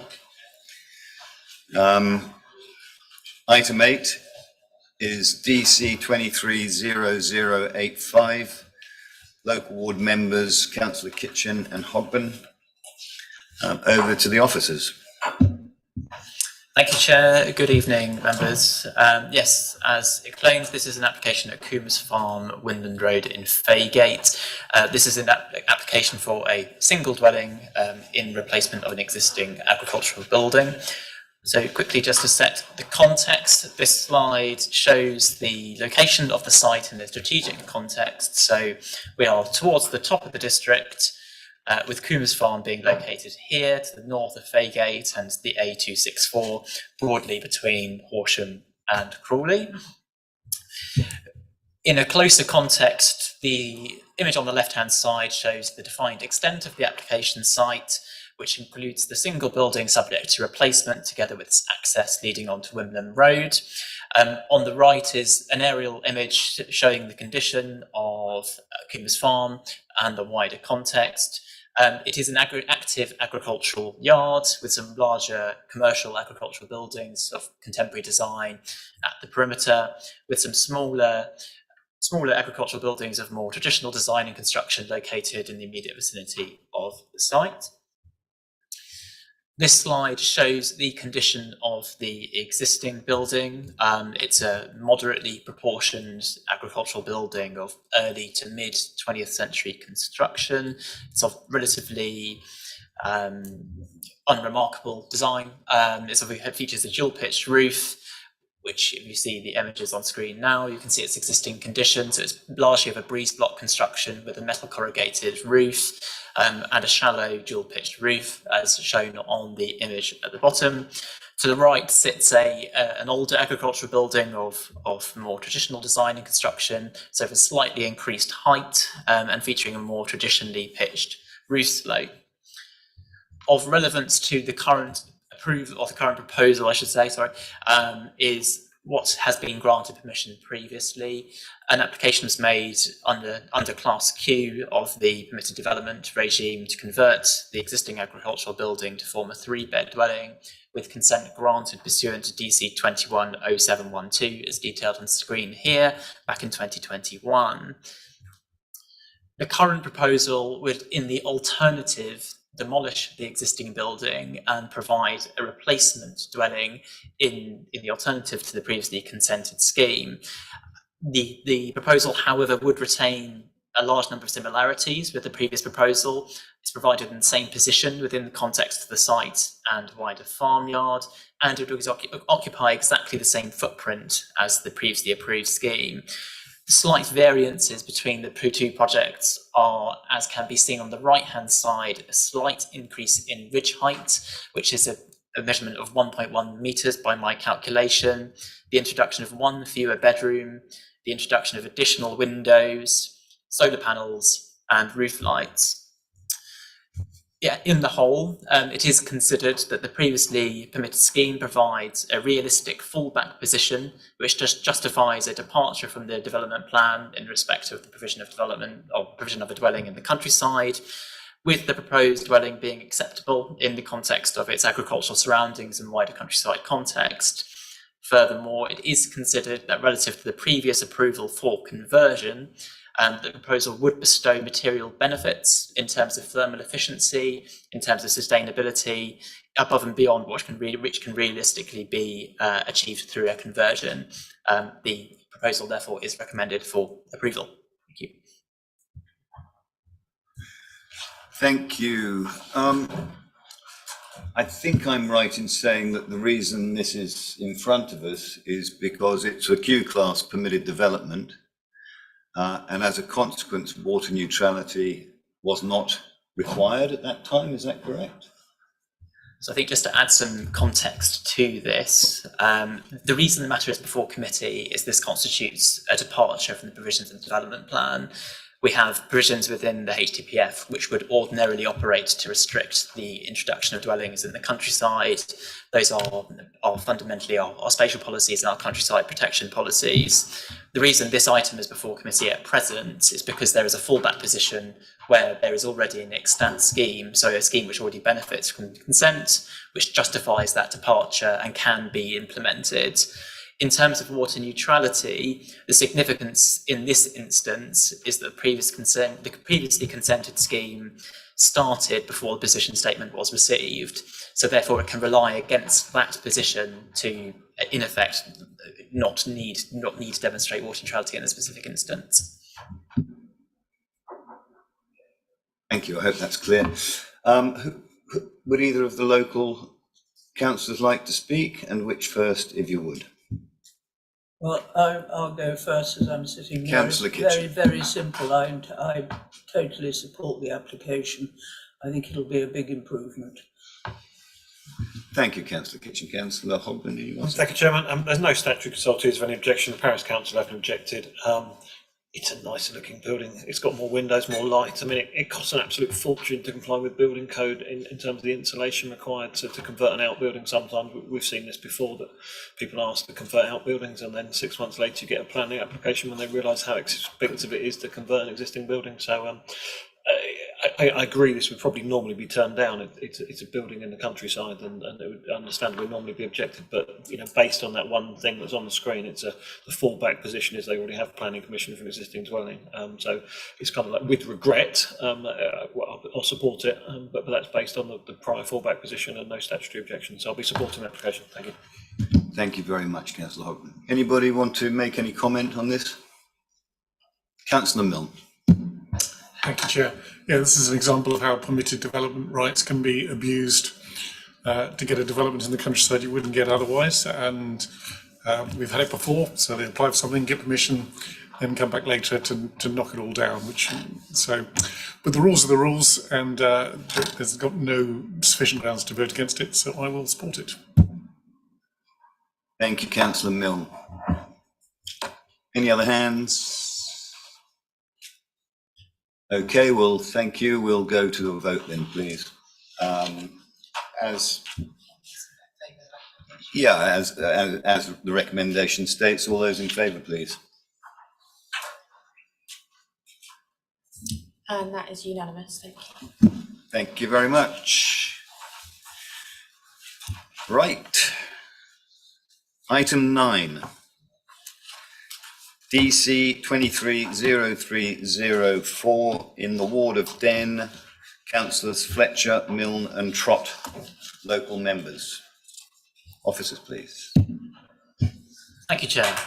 Yes, this is an application, a householder application, which relates to Cemetery Lodge, Guildford Road in Horsham. Just as before, I set a brief context to where we are. The existing dwelling sits here at the very top of the Hills Cemetery, accessed by a private road off Guildford Road, just off to the northern end of the town. All of this, I should say, is on council-owned land, which is why the application is currently before committee. It's also a council project. In terms of the existing condition of the site. This is a closer slide showing basically the existing layout of the site and access arrangements. So at present, the main cemetery access comes down the side of the building, and there's a gated shared private access which comes down the rear of the building, which currently can't be accessed from the dwelling itself. The main amenities garden spaces sit to the rear of the building, within which there's a shed located, 2 trees, and an existing outbuilding. The proposal, well, the summary of the proposals are on the screen before you at the moment. In effect, they include the removal of the shed, the reconfiguration of access arrangements following the part removal of an outbuilding to accommodate the introduction of a disabled parking space, and an access ramp externally, together with a slight reduction in garden areas following the removal of the domestic shed. A slide showing the existing elevations of the building. I don't know the precise age, but it's of a traditional construction, brick built, dual pitch roofs, relatively attractive, sits quite prominently at the entrance to the Hill Cemetery site. The proposals in elevational terms are relatively minor. They involve the reduction of the outbuilding which sits to the rear of the building, the introduction of the access ramp to its rear, and of course the removal of the corresponding removal of the access to its front at the moment, together with the removal of an existing chimney stack. To add some context, the existing building is council owned. It's vacant at present. I understand that in the past it once hosted a worker for the cemetery and had in the past been used to hold things like signs and cones and things whilst funerals are taking place. The intention is in effect to restore the building to active occupation, and to enact a series of improvements to increase its thermal efficiency. So things which would allow the introduction of a ground source heat pump, and improve its general livability, hence some of the improvements for disabled access. I should explain, however, that the proposed works are purely householder in nature, i.e. they are only seeking permission in the context of operational development. No change of use is sought, no change in the status of the planning unit is sought, it's only the physical operations which are currently before us. Just as a quick overview of the context of the site, this is the existing building as it sits at the entrance to the cemetery. Gated access on the left by which the new disabled space would be accessed, the historic access on the right. To the rear from the shared private way, you can see the part of the outbuilding which would be removed, and where the disabled access ramp would be introduced to the rear of the building. Again, shown in slightly closer context. And this is the reverse photo looking up the private access towards Guildford Road. I should explain that whilst they are not speaking today, Den Neighbourhood Council have sought to respond to the application. They have sought to question the appropriability of bin collection arrangements for those who might be disabled and come to occupy the building. I should though explain again that there is no change in status of the planning unit. It isn't seeking consent for a change to use as sheltered accommodation. So therefore that change is not considered to be a matter before us, with no change in bin collection arrangements currently proposed. Yes, thank you. Great, thank you. Any of our local, Councillor Fletcher. Thank you very much. This is a nice little building at the entrance to Hill Cemetery. It's really attractive, and it's a shame it's not being used. The proposal is a development that's a very sympathetic development that brings it back into use, actually into very good use, because for affordable housing. It's generally looks like it's been done really sympathetically. The access arrangements mean that instead of the existing access where you would have had to go through the main cemetery gates to get to your house, and then you'd end up parking in the cemetery in an untidy way, the access will be round the side, and that seems entirely appropriate, that you don't have children's birthday parties and things piling in through the main cemetery gates and being happy when you've actually got a separate access under this scheme. So that's great. I know there was the concern about the bin collection because you have to go some distance to put your bin out to be collected. But if somebody is disabled and needs that, then they can apply separately to have an assisted bin collection. So I think that concern has been addressed. My concern about this development was that we are adapting it so that it can be used for disabled use, which is great, and we should be wanting any building that we build to have good disabled access. However, the red line has been drawn so that the access rough track is outside the red line. So I've been advised that it's not possible to require that to be upgraded to tarmac under this planning application. It's something that I'm looking to seek to do outside of the planning process, but I would like to question whether we can put an informative on this to the applicant, even though it's ourselves, so that it's down in writing, that we would like to have that it would be good practice to make sure that the building conforms to the Equality Act and is providing full disabled access. It's open to members to add an informative. I think we have to bear in mind, one, is outside of the red edge, but two, is it required to make the development acceptable? Even if it was within the red edge, I'd question whether you could reasonably require that. It's just a householder application, but it's open to members. If you wish that to be added, then that's certainly open to members to request for such an informative to be added. Thank you. As far as I'm concerned, I'd still like to be holding ourselves to high standards.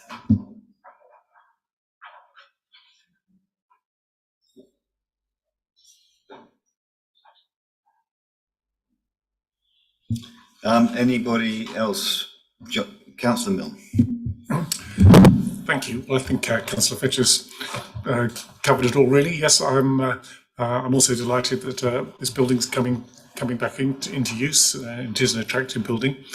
Don't really have anything to add to that. Thank you. Councillor Sam, sorry, I can't see you. It's Ray, sorry, I haven't got my, I haven't. Anyway, I just wanted to add just that I thoroughly approve it and support it, particularly because one for our list and people waiting for housing is accessibility, and that's where people can get stuck and have a long wait. So providing something which has accessibility for local residents is really welcome. So I just wanted to add that. Thank you. Mr. Ravi. Just to confirm, then obviously it doesn't need to form part of the motion, but officers can add an informative to the decision making. Thank you. Well, shall we just take a vote then? With regards to the informative, are we? All right, all those in favour of the motion.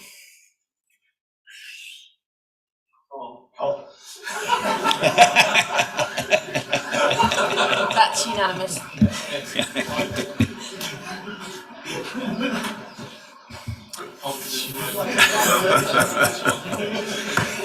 Thank you, everybody. That's great. Okay, we move on to our final item. Item 10, the South Order, South and Shipley Ward, DC 230638.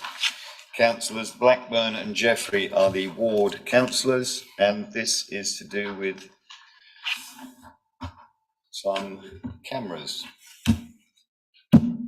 Yes, thank you very much, Chair. Yes, this relates to a site at the bottom of South Water Country Park, in a location called Ben's Field, as I sort of understand it. Site location plan shows the location of the site outlined in red. It sits to the south of the main part of South Water Country Park with the lake, etc., just beyond the map to the north of the site. Stakers Lane runs along the site to the south, the substation located to the direct south. As I understand it, this was historically the site of a skate park. with the context to this application being that permission was granted in 2021 for the creation of a replacement skate park facility subsequent to the original skate park being damaged by fire.